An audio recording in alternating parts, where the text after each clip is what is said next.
अभी वॉइस आ रही है? कंफर्म करेंगे? आई थिंक माइक ने आज मौनी अमावस्या को सीरियस ले लिया है ना? क्यों? आई थिंक अभी आ रही होगी, एक बार कंफर्म करना। अभी वॉइस आ रही है? मौनी अमावस्या है आज है आज पता है क्या हुआ सुबह सुबह? आज जो है मैं उठा, ठीक है, मैंने ऐसे एज यूजल मम्मी से ऐसे, मम्मी तो पहले उठ जाती हैं, तो मम्मी से पानी मांगा, मम्मी पानी दे दो। मम्मी कुछ बोली नहीं। फिर मैंने कुछ ऐसे ही मम्मी को बोला, मम्मी फिर नहीं बोली, ठीक है। मैं एकदम सदमे में, ठीक है, कि भाई आज क्या हो गया। कल फिर मैं मतलब रनिंग वगैरह पे गया तो मैं यही सोचता रहा क्या हो गया ऐसा कल, मैंने तो कुछ बोला भी नहीं, कुछ हुआ भी नहीं, ऐसा क्या हो गया, मम्मी बोल क्यों नहीं रही। फिर जो सुबह अपना सफ़र सेशन होता है मेडिटेशन वाला, तो उसमें फिर मुझे याद है, ओ हो नहीं नहीं नहीं, हाँ यूट्यूब मैंने खोला ना, तो उसमें एक वीडियो आ रहा था कि मौनी अमावस्या पे कितनी कुंभ पे भीड़ है, तब मुझे याद आया, ओ हो तो ये कारण है। खैर, तो स्टार्ट करते हैं फिर। भगदड़ हुआ है रात को, वही वाला वीडियो देख रहा था मैं।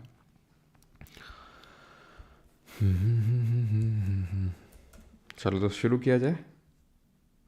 डीपीआई के बारे में बताओ सर। बेटा ये हिस्ट्री की क्लास है, डीपीआई के बारे में उसमें मैं बताएंगे ना।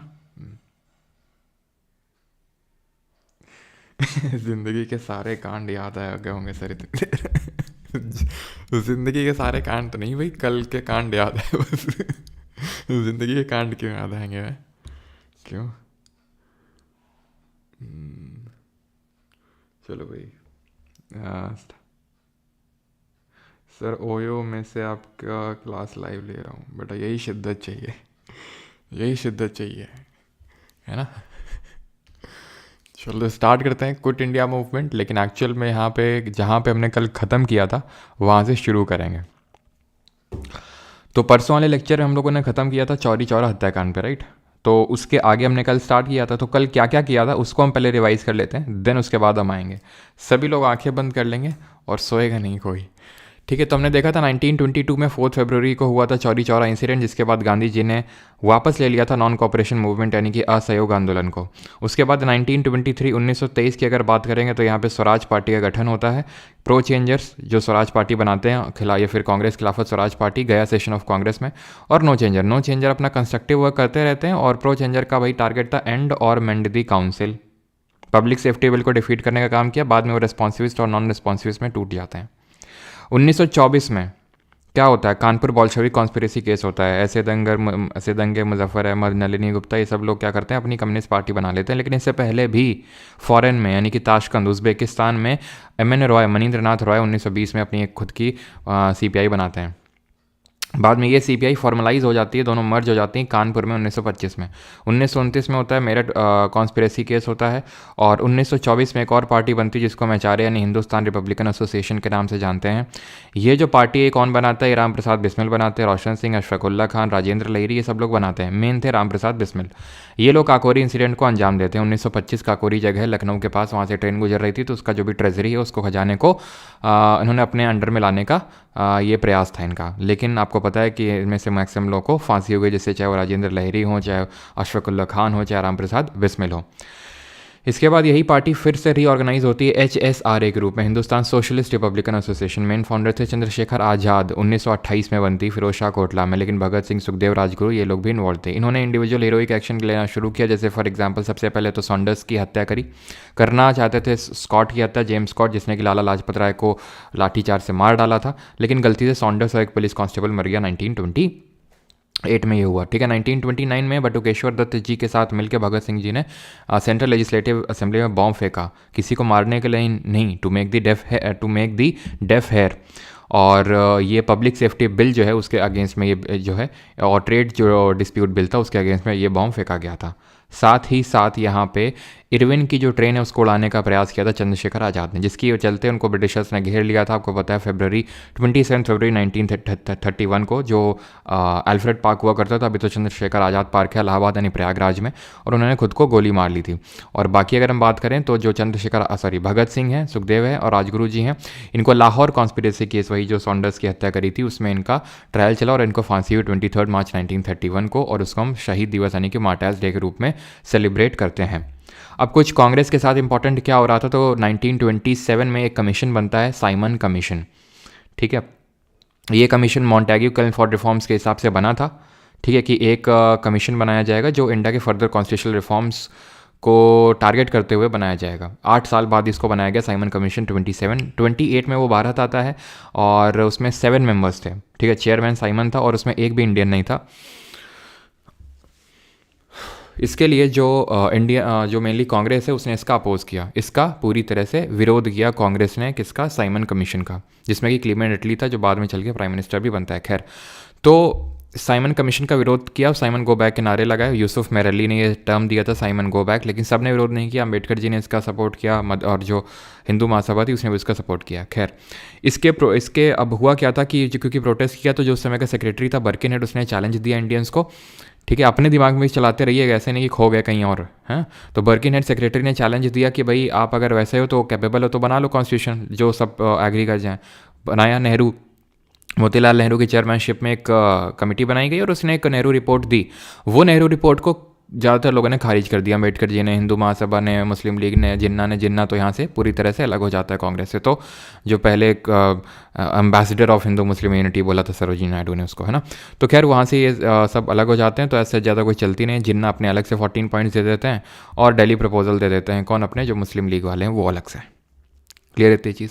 अब इसके बाद 1928 जो मद्रास में सेशन होता है M.A. अंसारी के प्रेसिडेंटशिप में, उसमें कांग्रेस से डिसाइड करती है कि हम बॉयकॉट करेंगे साइमन कमीशन का, ये हमने देखा था। देन 1929 में, तो क्योंकि नेहरू बोस भी अपोज में थे कि भाई हमें डोमिनेंस स्टेटस नहीं चाहिए, क्योंकि नेहरू रिपोर्ट में था कि भाई हमें डोमिनेंस स्टेटस चाहिए, तो भाई गांधी जी और बड़े लोगों ने बोला कि शांति से बैठ जाओ, अगर 1 साल में नहीं देंगे डोमिनेंस स्टेटस तो हम पूर्ण स्वराज ले लेंगे, क्योंकि नहीं दिया।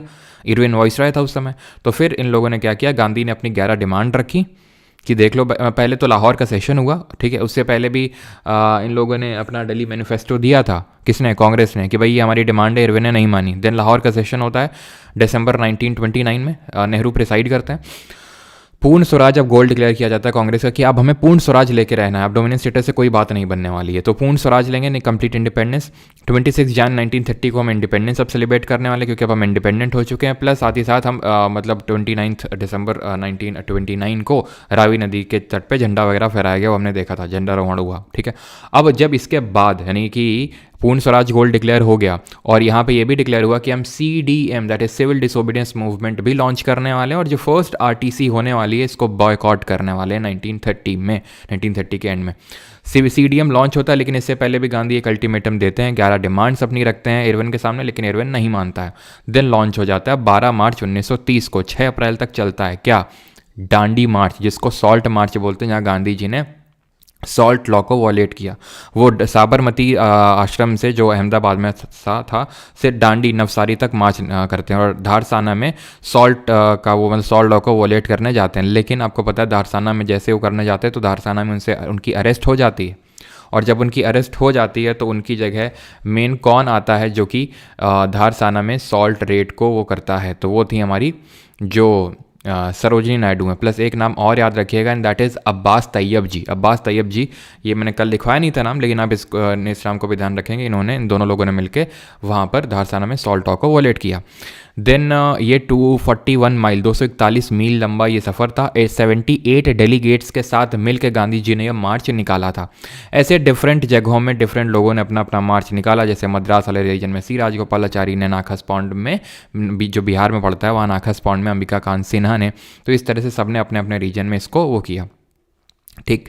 अब होता क्या कि क्योंकि वहाँ पे आरटीसी चल रही थी, कांग्रेस गई नहीं पहली वाली, तो प्रेशर बना इरविन पे भाई कि भाई इरविन यार इनको भी लेके आओ साथ में।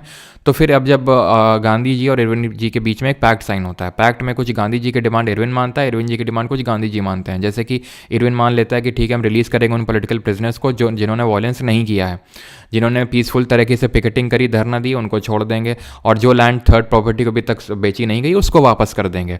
गांधी जी एग्री कर गए कि ठीक है यार हम सीडीएम को अभी सस्पेंड कर देंगे और सेकंड वाली जो आरटीसी है 1931 के एंड में उसमें हम पार्टिसिपेट करेंगे। गए, गांधी जी ने नेतृत्व किया, लंदन गए, and it was the only RTC जिसमें कि कांग्रेस और गांधी जी ने पार्टिसिपेट किया। वापस आया क्योंकि उनकी डिमांड फुलफिल नहीं हुई तो उन्होंने फिर से लॉन्च कर दिया। गांधी जी की अरेस्ट हो गई और फाइनली 1934 को गांधी जी ने बोला बस अब सीडीएम हो चुका, खत्म होता है सीडीएम। ठीक है।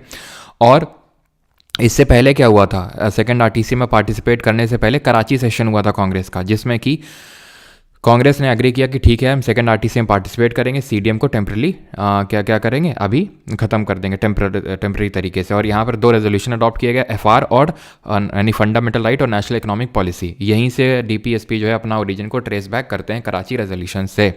इसके बाद क्या होता है 1934, अब वो हम आगे पढ़ेंगे। ठीक है। तो इट वॉज इंपॉर्टेंट कि हमें सारी चीज़ें रिवाइज करें और हमारी रिवाइज हो गई हैं। अब इसके आगे हमें देखना है कि क्या चीज़ें हुई हैं। क्लियर? अब आप अपनी आंखें खोल सकते हैं। अब हम देखेंगे कि इसके आगे बिल्कुल अंबेडकर जी ने तीनों आरटीसी में पार्टिसिपेट किया था। अब होता क्या कि जब अंबेडकर जी ने तीनों आरटीसी में पार्टिसिपेट किया था ना, तो तीनों आरटीसी में पार्टिसिपेट करने पे उन्होंने ब्रिटिशर्स के सामने अपनी कुछ डिमांड रखी। उनकी डिमांड ये थी कि भाई डिप्रेस क्लासेस के लिए कुछ करो, क्योंकि कांग्रेस इज़ लाइक जो सिर्फ ब्राह्मण और क्षत्रिय यानी कि जो अपर क्लास हिंदूज हैं उनको रिप्रेजेंट कर रही है और वो उनके लिए कुछ करने वाली नहीं है। तो आप ही कुछ करिए और सेपरेट इलेक्टोरेट हमें चाहिए। जैसे कि 1909 में आपने अगर याद हो मॉर्लेमेंटो रिफॉर्म लेके आए थे, इंडियन काउंसिल एक्ट ऑफ 1909, उससे आपने मुस्लिम्स को सेपरेट इलेक्टोरेट दिया था, पृथक निर्वाचन दिया था। फिर ऐसे ही इसी सेपरेट इलेक्टोरेट को, पृथक निर्वाचन को गवर्नमेंट ऑफ इंडिया 1919 के थ्रू एक्सटेंड कर दिया गया, एंग्लो इंडियन क्रिश्चियन इन सबको भी दे दिया गया। ठीक है। तो उसी तरह से डिप्रेस क्लासेस को भी सेपरेट इलेक्टोरेट चाहिए, और ये चीज़ मान ली उस समय रैमसे मैकडोनल्ड जो पीएम था। ठीक है। उसने अनाउंस कर दिया, जिसको हम मैकडोनल्ड अवार्ड भी बोलते हैं इस चीज़ को। ठीक है। इसको हम मैकडोनल्ड अवार्ड के नाम से भी जानते हैं, जहां पर डिप्रेस क्लासेस यानी कि दलित्स को सेपरेट इलेक्टोरेट दिया गया, अनाउंस किया गया 1932 में, 1932 की बात है। ये चीज़ गांधी जी को अच्छी नहीं लगी। गांधी जी का ये मानना था, देखो अंबेडकर जी और गांधी जी एक दूसरे के बड़े कट्टर विरोधी थे, बहुत ज़्यादा। अंबेडकर जी का ये मानना था महात्मा आत्मा कुछ नहीं है। ठीक है। हम इनको महात्मा मानने से मना करते हैं, ये सिर्फ अपनी पॉलिटिक्स चला रहे हैं, इनको कोई लेना देना नहीं है कि डिप्रेस क्लासेस के जो राइट्स हैं उनसे। ठीक है। इसीलिए जो हरिजन वर्ड कॉइन किया था गांधी जी ने, उससे भी इनको चिढ़ थी अंबेडकर जी को कि हरि के जन। अंबेडकर जी ने बोला था कि हरि के जन बोलने से, नहीं भगवान के लोग बोलने से उद्धार नहीं हो जाने वाला है, कोई आपको पॉलिटिकल रिफॉर्म भी लाने पड़ेंगे। सिर्फ बोलने से नहीं हो जाएगा कि हाँ सोशल रिफॉर्म लाएंगे, पॉलिटिकल रिफॉर्म्स लाइए। तो गांधी जी का ये मानना था कि अगर हम सेपरेट इलेक्टोरेट दे देंगे तो कहीं ना कहीं जो हिंदूज़ हैं वो आपस में और डिवाइड हो जाएंगे।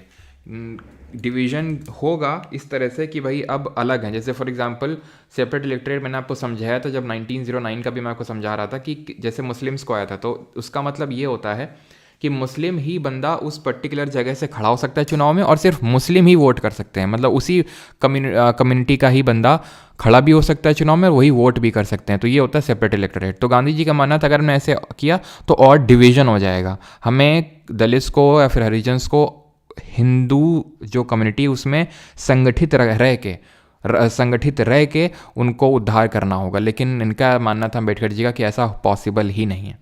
खैर, तो गांधी जी सेपरेट इलेक्टोरेट के खिलाफ थे और ये यरवदा जेल पूना में बंद थे उस समय। ठीक है। क्यों बंद थे? क्योंकि मैंने बताया था जब सेकंड आरटीसी से ये वापस आए थे और फिर से सीडीएम लॉन्च कर दिए तो जेल में डाल दिया गया इनको। और जब जेल में इनको डाला गया यरवदा जेल पूना में, तो ये फास्ट एंड टू डेथ पे चले गए, यानी कि धरने पे चले गए। और इसके चलते अंबेडकर जी पे प्रेशर बढ़ गया। बहुत लोगों ने प्रेशर क्या, गांधी जी का ही प्रेशर था। बोला जैसे जो जयकर साहब थे, है ना, अमर जयकर, की भाई अगर उनको कुछ हो गया गांधी जी को तो और ज़्यादा दिक्कत हो जाएगी। तो फिर अंबेडकर जी मिलते हैं गांधी जी से इन यरवदा जेल पूना, और दोनों लोगों के बीच में एक पैक्ट साइन होता है, एक समझौता साइन होता है जिसको हम बोलते हैं पूना पैक्ट। पूना में होता है ना यशोदा जेल, पूना में, तो इसलिए इसको पूना पैक्ट बोला जाता है।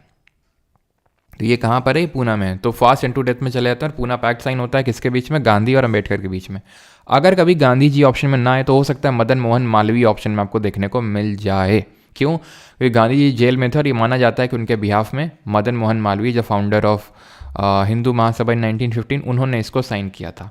लेकिन मेजॉरिटी जगह तो आपको गांधी जी और अंबेडकर जी के बीच में ही ये पैक्ट सही, यही आपको ऑप्शन में मिलेगा। लेकिन अगर गांधी जी नहीं होते हैं तो मदन मोहन मालवीय, ध्यान रखिएगा। ठीक है। गांधी जी की अगर बात करें तो उन्होंने क्या किया था डिप्रेस क्लासेस के लिए? तो अंबेडकर जी का तो हम देख चुके हैं कि अंबेडकर जी ने क्या किया था। अंबेडकर जी ने डिप्रेस्ड क्लास एसोसिएशन बनाया था। ठीक है, डिप्रेस्ड क्लास एसोसिएशन बनाया था इन्होंने। और क्या बनाया था? बहिष्कृत हितकरणी सभा, याद है आपको? बहिष्कृत हितकरणी सभा। ठीक है, तो ये इन्होंने बनाया था 1924 में। डिप्रेस क्लासेस एसोसिएशन बनाया था 1930 में।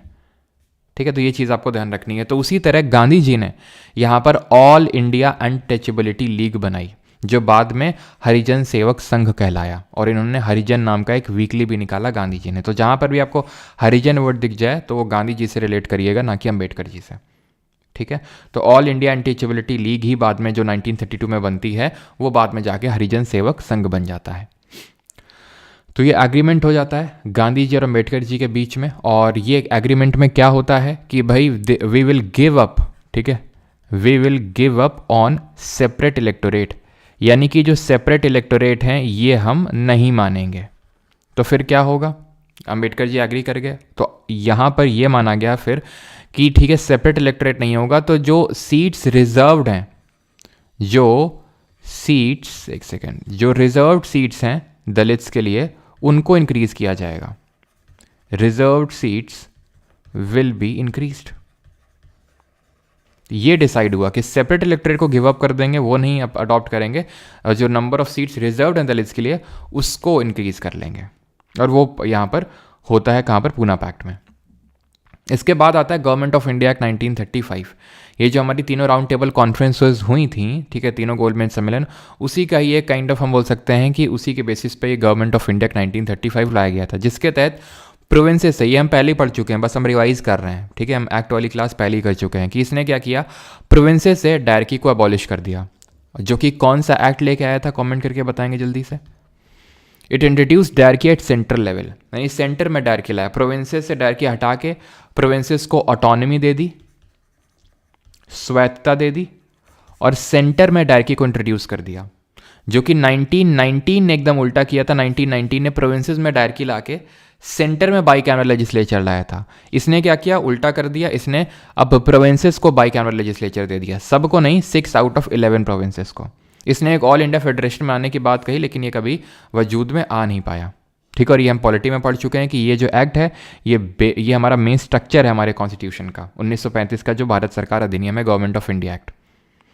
1937 में 1937 में इलेक्शंस होते हैं इस गवर्नमेंट ऑफ इंडिया एक्ट 1935 के हिसाब से, और इसमें कांग्रेस जो है मेजॉरिटी पार्टी सामने निकल के आती है। जो टोटल 1161 सीट थी उसमें से 716 कांग्रेस जीतती है। मुस्लिम लीग को काफ़ी बुरी हार झेलनी पड़ती है यहाँ पर, और कांग्रेस को ऑलमोस्ट सभी प्रोविंसेस में मेजॉरिटी में आती है, एक्सेप्ट बंगाल, असम, पंजाब और सिंध और NWFP। यानी कि जितनी भी यहाँ पे सीट थी, ठीक है, 1161, उसमें 716 सीट्स, और जितनी भी प्रोविंसेस थी उन सब में मेजॉरिटी में पार्टी आई कांग्रेस, लेकिन बंगाल में नहीं, असम में नहीं, पंजाब में नहीं, सिंध में नहीं, और NWFP। क्योंकि अगर आप देखें सिंध और NWFP वाला क्षेत्र है ये मुस्लिम क्षेत्र है। पंजाब भी अगर हम देखें तो मुस्लिम क्षेत्र ही है मोस्टली। तो ठीक है, पंजाब जो इंडस रिवर के उस साइड वाला पंजाब है वो तो मुस्लिम है ना, इस साइड वाला तो सिख है मोस्टली, लेकिन उस साइड वाला मुस्लिम क्षेत्र ही। और बंगाल और असम भी मुस्लिम बहुल इलाके हैं, तो यहाँ पर मुस्लिम लीग आई मेजॉरिटी में, लेकिन इनको अगर छोड़ दें तो जितनी भी बाकी जगह हैं वहाँ पर सब में कांग्रेस मेजॉरिटी में रही। कांग्रेस के कुछ सेशंस की डिस्कशन कर लेते हैं। जैसे 1936 का जो लखनऊ सेशन है, यहाँ पर एक पार्टी का गठन होता है, ऑल इंडिया किसान सभा। कौन बनाते हैं? स्वामी सहजानंद सरस्वती। तो ध्यान रखना 1936 ऑल इंडिया किसान सभा और स्वामी सहजानंद सरस्वती। ठीक है, देन 1934 में 1934 में एक और पार्टी बनती है जिसको हम बोलते हैं कांग्रेस सोशलिस्ट पार्टी, जयप्रकाश नारायण, राम मनोहर लोहिया, आचार्य नारायण देव और मीनू मसानी, ये इस कांग्रेस सोशलिस्ट पार्टी के फाउंडर थे। और 1937 में जो कांग्रेस का सेशन होता है ये फैज़पुर में होता है, और ये पहला सेशन था कांग्रेस का जो किसी गांव में हुआ था, जो किसी विलेज में हुआ था। तो ये मैंने आपको जब कांग्रेस के इंपॉर्टेंट सेशंस करवाए थे तो वहाँ पे भी ये चीज़ को लिखवाया था, लेकिन अब आप जो कांग्रेस के सेशन देखेंगे, ठीक है, तो उनको आप बेटर तरीके से समझ पाएंगे कि भाई ये क्या है, क्यों नहीं है, कैसे क्या है, ठीक है। तब तो उतना आपको समझ में नहीं आएगा, लेकिन अगर अब आप देखेंगे ये पूरा मॉडर्न हिस्ट्री जो आज हमारा कंप्लीट हो जाएगा, तो उसके बाद आपको चीज़ें और अच्छे से समझ में आएंगी, ठीक है। और फैज़पुर पड़ता कहाँ पे? तो फैज़पुर आपका ये पड़ता है महाराष्ट्र में, ठीक है। जलगांव जो डिस्ट्रिक्ट है महाराष्ट्र की, वहाँ पर पड़ता है ये। यहाँ तक किसी कोई डाउट?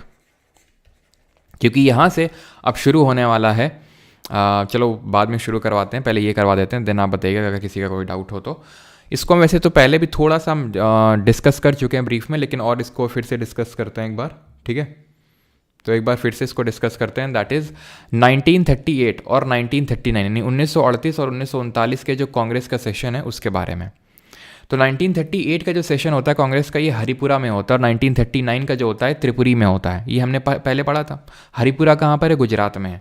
तो इस पर्टिकुलर सेक्शन में, मतलब इन दोनों सेशन में हुआ क्या था, बोस जी जो है प्रेसिडेंट के रूप में चुने गए कांग्रेस के, लेकिन कांग्रेस में इंटरनल रिफ्ट चल रहा था, ठीक है। मेनली गांधी जी की जो लीडरशिप थी, गांधी जी की लीडरशिप में कौन आते हैं? गांधी जी के अलावा जवाहरलाल नेहरू आते हैं, सरदार पटेल आते हैं। ये लोग नहीं चाहते थे कि सुभाष चंद्र बोस प्रेसिडेंट बने, ठीक है। जैसे कि मतलब अभी जैसे हमने देखा कि गांधी जी और अंबेडकर जी एकदम कट्टर विरोधी टाइप थे, वैसे ही कट्टर विरोधी, मतलब उतने ज़्यादा तो नहीं, लेकिन आइडियोलॉजिकल बिलीफ में बहुत ज़्यादा डिफरेंस था, बोस जी हों चाहे गांधी जी हों, ठीक है। बोस जी की कुछ और थिंकिंग थी, गांधी जी की कुछ और थिंकिंग थी, और same goes with Bose ji और पटेल जी, बहुत ही कट्टर। मतलब आपको अभी लगता नहीं होगा, ठीक है, क्योंकि मतलब है ना, आप देखते होंगे कि एक पार्टी है जैसे बीजेपी है तो वो बोस जी का सपोर्ट करती है, पटेल जी का, है ना। एक साइड कांग्रेस है वो नेहरू जी का, गांधी जी का, तो आपको मतलब लगता होगा ये दोनों लोग इस तरह से, लेकिन ऐसा तब कुछ था नहीं, ठीक है। वो तो अभी सब पॉलिटिकल पार्टीज़ अपने अपने फ़ायदे के हिसाब से अपने पॉलिटिकल लीडर्स चुन लेती हैं, लेकिन बोस जी और पटेल जी मतलब बहुत ही ज़्यादा कट्टर विरोधी थे, मतलब इतने ज़्यादा कि अब आप एक्सपेक्ट ही नहीं कर सकते हैं, ठीक है। क्योंकि बोस जी के बिल्कुल आइडियोलॉजिकल डिफरेंस अलग थे, और बोस जी और नेहरू जी तो दोस्त थे, लेकिन बाद में इनकी दोस्ती में भी तकरार आ जाती। क्यों आ जाती वो भी हम देखेंगे जब बोस जी हिटलर से मिलते हैं। खैर, तो 1938 में हरिपुरा में तो ये बन जाते हैं प्रेसिडेंट, लेकिन अपने हिसाब से कांग्रेस को चलाते हैं, और इसी वजह से और आइडियोलॉजिकल डिफरेंसेस बढ़ जाते हैं। ये नेशनल प्लानिंग कमेटी का गठन करते हैं 1938 में, 1938 में, और इसके पहले चेयरमैन बनते हैं जवाहरलाल नेहरू। यानी कि हरिपुरा जो सेशन होता है कांग्रेस का, उसी में नेशनल प्लानिंग कमेटी बनती है 1938 में, और नेहरू उसके पहले चेयरमैन बनते हैं। देन 1939 में फिर से अगला सेशन होता है त्रिपुरी में, मध्य प्रदेश में पड़ता है। यहाँ पे गांधी जी ने अपना एक रिप्रेजेंटेटिव प्रेसिडेंटशिप के लिए खड़ा किया, और उनका नाम था पट्टाभी सीतारामैया। अब बोस जी ने हरा दिया उनको, और बोस जी फिर से प्रेसिडेंट इलेक्ट हो गए कांग्रेस के 1939 में। ये इलेक्शन अंदर ही, मतलब इंटरनली होते थे, जो कांग्रेस मेंबर्स होते थे वही चुनते थे कौन होगा प्रेसिडेंट। तो गांधी जी के जो रिप्रेजेंटेटिव थे पट्टाभी सीतारामैया, उनकी हार हो गई, और गांधी जी ने बोला पट्टाभी सीतारामैया की हार मतलब मेरी हार, और मैं पूरी तरह से सुभाष चंद्र बोस की जो लीडरशिप है उसको एक्सेप्ट करता हूँ, लेकिन मैं ऐसा काम नहीं कर सकता हूँ डायरेक्टली बोस जी के अंडर में, लेकिन मैं उनकी जो प्रेसिडेंटशिप है उसका पूरी तरह से आदर करता हूँ। तो सुभाष चंद्र बोस ने सब देखते हुए रिज़ाइन दे दिया कांग्रेस से, और उन्होंने खुद का एक पार्टी बना लिया विद इन दी कांग्रेस, ठीक है। ये ध्यान रखना, it was found within the Congress, और इसका नाम था ऑल इंडिया फॉरवर्ड ब्लॉक 1939 में। वैसे ये ज़्यादा पार्टी आगे चल नहीं पाई कि भाई हम इसके बारे में फिर से और कुछ हमें देखना हो, नहीं, बस इतना ध्यान रखिएगा, ऑल इंडिया फॉरवर्ड ब्लॉक 1939 में बनती है उन्नाव उत्तर प्रदेश में, और कौन बनाते हैं? सुभाष चंद्र बोस जी इसको बनाते हैं। क्लियर इतनी चीज़? All India Forward Bloc. अब यहाँ से एक नया अध्याय शुरू होगा, और वो है वर्ल्ड वॉर 2 का अध्याय। यहाँ तक अगर किसी कोई डाउट होगा तो पूछेगा। किसी का यहाँ तक कोई डाउट?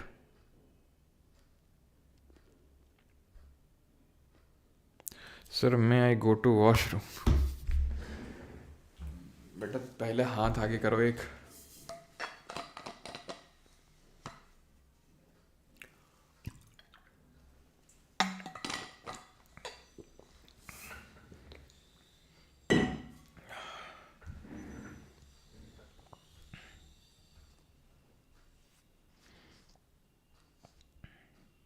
ये कॉन्स्टिट्यूंट असेंबली के इलेक्शन नहीं थे गुप्ता जी, कॉन्स्टिट्यूंट असेंबली का भी कोई वजूद नहीं है, कोई कॉन्स्टिट्यूंट असेंबली की अभी चर्चा ही नहीं है, जनरल इलेक्शंस हैं ये।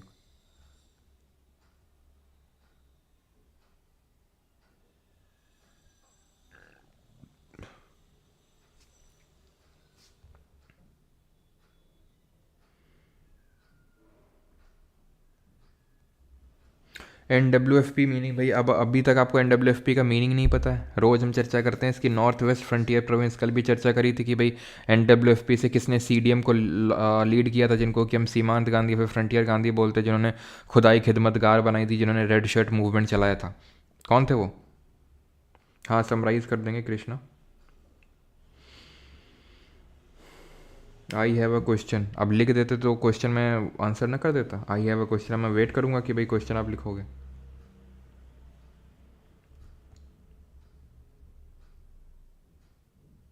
हिंदी PDF नहीं मिली क्या आज?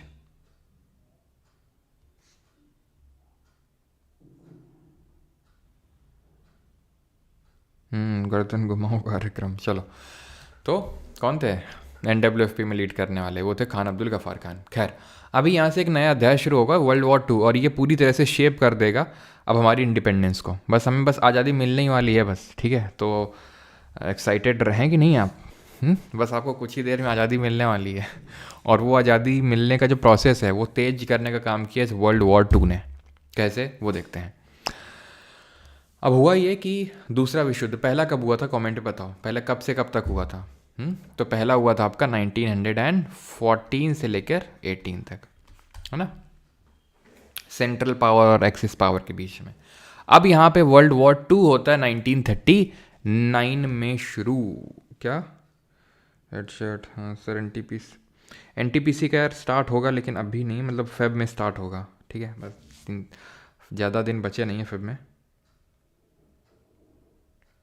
चलो भाई अभी इस पे फोकस कर लो, ठीक है?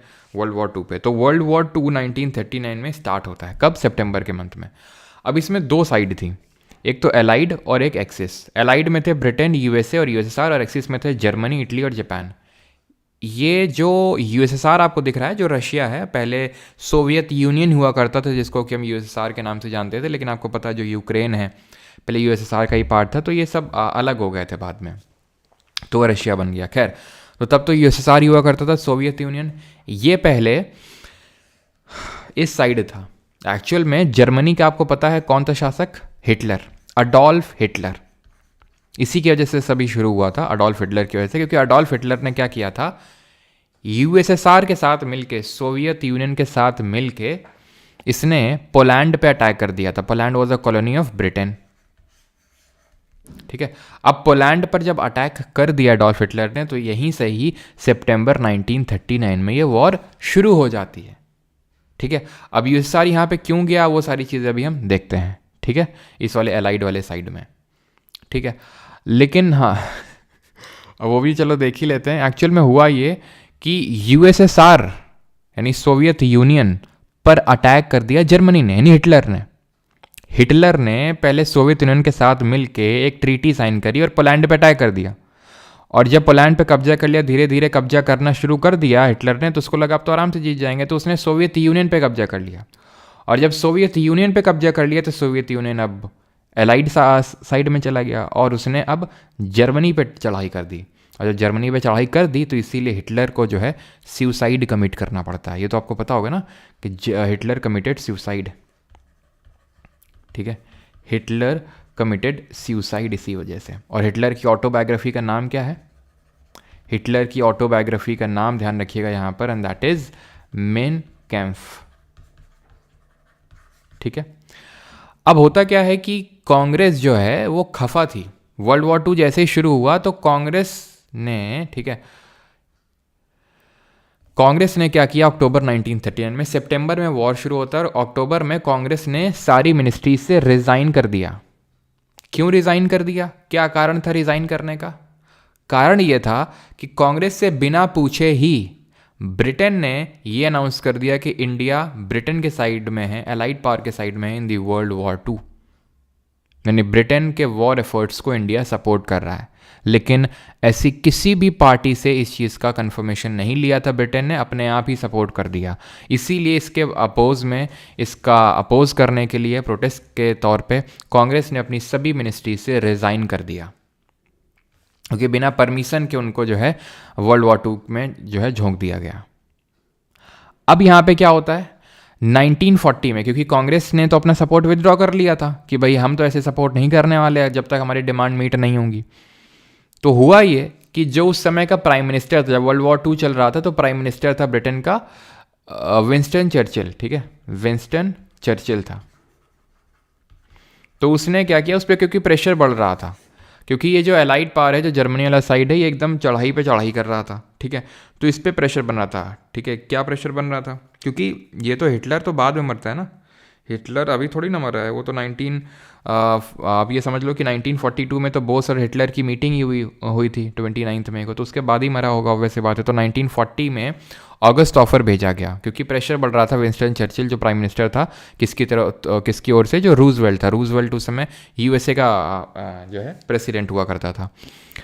तो जब प्रेशर बढ़ा तो इसने एक अगस्त ऑफर, लिन लिथगो उस समय वॉइस रॉय हुआ करता था, जब ये अगस्त ऑफर वगैरह भेजा गया 1940 के टाइम पे, तो इन लोगों ने एक ऑफ़र दिया, ऐसे मौखिक तौर पे ऑफ़र दिया ब्रिटेन ने कि हम आपको एक डोमिनियन स्टेटस ग्रांट कर देंगे और एक कॉन्स्टिट्यूएंट असेंबली बनाएंगे, यानी कि एक संविधान सभा बनाएंगे। आप अपना संविधान बनाओगे उसके तहत, और उसमें मेनली इंडियंस होंगे। मेनली इंडियंस से साफ हो गया था कि सिर्फ इंडियंस नहीं होंगे, इंडियंस के अलावा ब्रिटिशर भी होंगे। इंडियंस होंगे लेकिन उसके अलावा ब्रिटिशर भी होंगे। तो कांग्रेस ने इसको तुरंत रिजेक्ट किया। क्यों रिजेक्ट किया? क्योंकि कांग्रेस पहले ही अपना गोल डिक्लेयर कर चुका था 1929 के लाहौर सेशन में कि भाई हमारा गोल डोमिनियन स्टेटस नहीं है, पूर्ण स्वराज है। अंतर क्या होता है, कल बताए थे कि डोमिनियन स्टेटस का मतलब ये होता है कि सरकार हमारी रहेगी, लेकिन आपके किंग या क्वीन के नाम पे, आपके क्राउन के नाम पे रूल चलेगा इंडिया में। कांग्रेस ने रिजेक्ट कर दिया था। याद करो फिर से कि भाई कांग्रेस के जो सीनियर लीडर्स थे, गांधी जी और मोतीलाल नेहरू, इन सब ने, जो यंग लीडर्स थे, जो सोशलिज्म से एकदम प्रभावित थे, नेहरू जी हों चाहे सुभाष चंद्र बोस जी हों, तो उनको शांत किया था कि भाई एक साल रुक जाओ, अगर डोमिनियन स्टेटस ये नहीं मानते हैं तो फिर हम पूर्ण स्वराज की ओर जाएंगे, जो कि चले गए थे। तो उन्होंने बोला कि dominion status is dead as door nail, भाई डोमिनियन स्टेटस का कोई काम नहीं है। और ये पहले से ही कांग्रेस डिसाइड करके बैठी थी कि अगर हमारा ये बात नहीं माना इन्होंने पूर्ण स्वराज का, कंप्लीट इंडिपेंडेंस का, तो हम इंडिविजुअल सत्याग्रह लॉन्च करेंगे, व्यक्तिगत सत्याग्रह लॉन्च करेंगे। और वो हुआ भी वही। गांधी जी ने ये बोला था कि जैसे ही आपको क्या करना है कि हर जगह पे आप सत्याग्रह के लिए बैठेंगे, अगर आपका अरेस्ट नहीं होगा तो आप दिल्ली की ओर कैंपेनिंग करेंगे, दिल्ली चलो मूवमेंट करेंगे। तो पहले सत्याग्रही के तौर पे गांधी जी ने आचार्य विनोबा भावे को चूज़ किया, दूसरे इंडिविजुअल सत्याग्रही के तौर पे जवाहरलाल नेहरू, और अगर कभी तीसरे पूछ ले गलती से कि थर्ड के तौर पे, तो ब्रह्मादत्त। ठीक है, थर्ड के तौर पे चूज़ किया गया था ब्रह्मादत्त जी को, या फिर ब्रह्मदत्त बोल दो आप। ठीक है, ब्रह्मा तो आई थिंक नहीं, ब्रह्मदत्त नाम होगा। ठीक है, ब्रह्मदत्त, इनको चूज़ किया गया और तीनों लोग की अरेस्ट भी हो गई। तो इसलिए दिल्ली चलो वाला हो तो नहीं पाया। कांग्रेस ने यहां पे रेजिस्ट किया इस चीज़ को कि वो डायरेक्ट एक तरह से ब्रिटिशर्स पर अटैक ना करे। क्यों ना करे? क्योंकि एक्चुअल में कांग्रेस जो है ना, वो नहीं चाहती थी कि ब्रिटेन इस वॉर में हारे। क्यों नहीं चाहती थी वो भी हम देखेंगे। और इसी वजह से उसने डायरेक्टली, वो नहीं चाहती थी हारे, लेकिन वो चाहती थी कि उसके डिमांड मीट हों। उसकी डिमांड ये थी कि इंडिया को आज़ाद किया जाए और यूनाइटेड इंडिया हो, ऐसे डिवाइडेड इंडिया नहीं। और वो बात जो है कांग्रेस चाहती थी, लेकिन वो ये भी चाहती थी कि ये हारे नहीं यहाँ पर ब्रिटेन। वो भी हम देखेंगे क्यों। स्टेफर्ड क्रिप्स क्या है, 1942 में स्टेफर्ड क्रिप्स को भेजा जाता है। स्टेफर्ड क्रिप्स को भेजा जाता है, जो ब्रिटेन कैबिनेट का एक मेंबर था। इसको अगेन भेजता है विंस्टन चर्चिल कि भाई अब तुम देख के थोड़ा सा अपना एक ऑफर लेके जाओ, क्योंकि प्रेशर बढ़ता चला आ रहा था।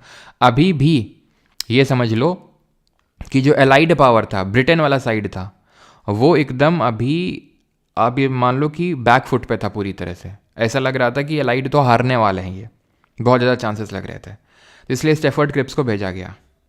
ठीक है, इसने भी वही सेम राग अलापना शुरू किया डोमिनियन स्टेटस का। अगेन कांग्रेस ने रिजेक्ट कर दिया। अगर इसकी हम डिमांड देखें तो इसमें क्या क्या था, तो इसमें बोला गया था कि कॉन्स्टिट्यूएंट असेंबली हम ठीक है बनाएंगे, ठीक है, हम आपको डोमिनियन स्टेटस देंगे। पहली बार रिटर्न तरीके से डोमिनियन स्टेटस की बात को एक्सेप्ट किया गया था जो अगस्त ऑफर में डोमिनेंस स्टेटस बोला गया था वो सिर्फ बोला गया था, लिखित तौर पे कुछ नहीं था। तो अगर हम देखें डोमिनेंस स्टेटस सबसे पहली बार अगर ऑप्शन में आ जाए कि डोमिनेंस स्टेटस की डिमांड सबसे पहली बार कब एक्सेप्ट करेगी, तो अगस्त ऑफर। अगर वो ऑप्शन में नहीं है तो क्रिप्स मिशन, दोनों है देन क्रिप्स मिशन, ठीक है। और अगर क्लियरली वो बताएगा कि भाई मौखिक तौर से फिर इस तरह से, तो अगस्त ऑफर ही होगा। फिर India would be granted dominance status allowing self governance while remaining part of the British commonwealth. British commonwealth का पार्ट रहेगा, बस सेल्फ गवर्नेंस होगी, जो मैंने डोमेन स्टेटस का मतलब बताया था आपको। यहाँ कॉन्स्टिट्यूएंट असेंबली बना सकते हैं, ठीक है, और पूरी तरह से उसमें इंडियंस ही रहेंगे। अगस्त ऑफर में क्या बोला था? अगस्त ऑफर में ये बोला गया था कि भाई मेनली इंडियंस रहेंगे। उसमें ये भी बोला गया था कि जो वॉइस रॉय की एग्जीक्यूटिव काउंसिल है उसको हम एक्सपैंड करेंगे और उसमें इंडियंस को ज़्यादा से ज़्यादा रखा जाएगा, ठीक है। डोमिनियन स्टेटस की बात कही गई थी और बोला गया था कॉन्स्टिट्यूएंट असेंबली बनाएंगे, उसमें मेनली इंडियंस होंगे। इसमें क्या था कि नहीं ठीक है सारे इंडियंस होंगे, डोमिनियन स्टेटस की बात इसमें कही गई थी, ठीक है। लेकिन जैसे कि हम लोगों ने देखा था कांग्रेस तो अपना पहले ही गोल डिक्लेयर कर चुकी थी, पूर्ण स्वराज है, कंप्लीट इंडिपेंडेंस है। तो डोमिनियन स्टेटस को गांधी जी ने बोला it is like a post dated cheque, post dated cheque on a failing bank. इसका मतलब क्या हुआ? ये फेलिंग बैंक कौन है? ये फेलिंग बैंक है ब्रिटेन, क्योंकि ब्रिटेन हार रहा था सेकेंड वर्ल्ड वॉर, वो तो बाद में जीत गया लेकिन फेल हो रहा था। ये पोस्ट डेटेड चेक का मतलब ये भी अभी नहीं दे रहे हैं डोमिनियन स्टेटस, ये भी बाद में दे रहे हैं सब, जब हम आज़ाद हो जाएंगे तब, मतलब सॉरी जब हम विश्व युद्ध जीत जाएंगे तब। तो पोस्ट डेटेड यानी बाद मिलेगा और एक फेलिंग बैंक पे। तो भाई ये तो हमारे लिए कोई मतलब का नहीं है, गांधी जी ने बोला, क्योंकि भाई बैंक फेल करेगी तो भी हमारे काम का नहीं है चेक, ठीक है। और बाद की डेट वाला है, पता नहीं क्या हो क्या ना हो। तो इसलिए यहाँ पर जो लैपटॉप है उसकी बैटरी हो जाती थोड़ी सी ख़त्म। तो फिर हम क्या करते हैं, गांधी जी एक लेके आए कि उन्होंने मुझे एक चार्जर दिया और उस चार्जर को मैंने किया कनेक्ट चट, और फिर जो मैं गया और मैंने किया स्विच को ऑन और लैपटॉप हो गया ऑन, ठीक है, चार्जिंग। तो फिर उसके बाद जो है कांग्रेस मिलती है कहाँ पर? कांग्रेस वर्किंग कमेटी वर्धा महाराष्ट्र में, ठीक है। और ये अनाउंस किया जाता है, रेजोल्यूशन अडॉप्ट किया जाता है, क्विट इंडिया रेजोल्यूशन। ग्वालिका टैंक, ठीक है, ये तो एक कांग्रेस वर्किंग कमेटी की मीटिंग होती है और इसको रेटिफाई किया जाता है, क्विट इंडिया जो रेजोल्यूशन है उसको रेटिफाई किया जाता है ग्वालिका टैंक बॉम्बे में। ये इंपॉर्टेंट है, ठीक है। ये जो रेजोल्यूशन है ये, और यहाँ पर क्विट इंडिया रेजोल्यूशन का मतलब है कि क्विट इंडिया मूवमेंट अब लॉन्च होगा। एक्चुअल में क्विट इंडिया जब मूवमेंट लॉन्च होता है, ये लॉन्च होता है 9 अगस्त को, ठीक है। मैं थोड़ा सा आपको समराइज करता हूँ फिर से कि सितंबर 1939 में वर्ल्ड वॉर 2 शुरू हुआ, ठीक है, दूसरा विश्व युद्ध शुरू हुआ। आपने देखा अक्टूबर 1939 में कांग्रेस ने अपनी मिनिस्ट्री से रिजाइन कर दिया। और एक चीज़ और यहाँ पर ऐड कर लेना, जिन्ना कहाँ गया? तो जिन्ना ने डे ऑफ डिलीवरेंस डिक्लेयर करके रखा था, या फिर मुस्लिम लीग ने डे ऑफ डिलीवरेंस कब? 22 दिसंबर 1939 को। क्यों? कि भाई कांग्रेस हमसे तो पूछ ही नहीं रही है कि वर्ल्ड वॉर 2 में हिस्सा लेना है नहीं लेना है, सब अपने हिसाब से कर रहे हैं। तो जिस तरह से कांग्रेस ने मिनिस्ट्री से रिज़ाइन किया था कि भाई ब्रिटेन तो हमसे पूछ ही नहीं रहा है कि हम साइड होना चाहते हैं वर्ल्ड वॉर 2 में, नहीं, ठीक है, उसी तरह डे ऑफ डिलीवरेंस डिक्लेयर किया मुस्लिम लीग ने कि भाई कांग्रेस तो हमसे पूछ ही नहीं रही कि क्या करना है क्या नहीं करना है, तो इसलिए डे ऑफ डिलीवरेंस डिक्लेयर किया गया। 1940 में अगस्त ऑफर आता है, रिजेक्टेड, इंडिविजुअल सत्याग्रह हुआ। 1942 में अब होता है क्रिप्स मिशन आता है भारत में, क्रिप्स मिशन भी फेल हो जाता है, डोमिनेंस स्टेटस का कोई अब मतलब नहीं था। और गांधी जी अब यहाँ पर लॉन्च कर देते हैं क्विट इंडिया मूवमेंट अगस्त 1942 में, due to the failure of Cripps mission. इसके अपोज में थे कौन? ये तो थे ही, लेकिन इनिशियली नेहरू जी ने मना किया था, पटेल जी ने भी मना किया था कि अभी क्विट इंडिया मूवमेंट लॉन्च मत करो।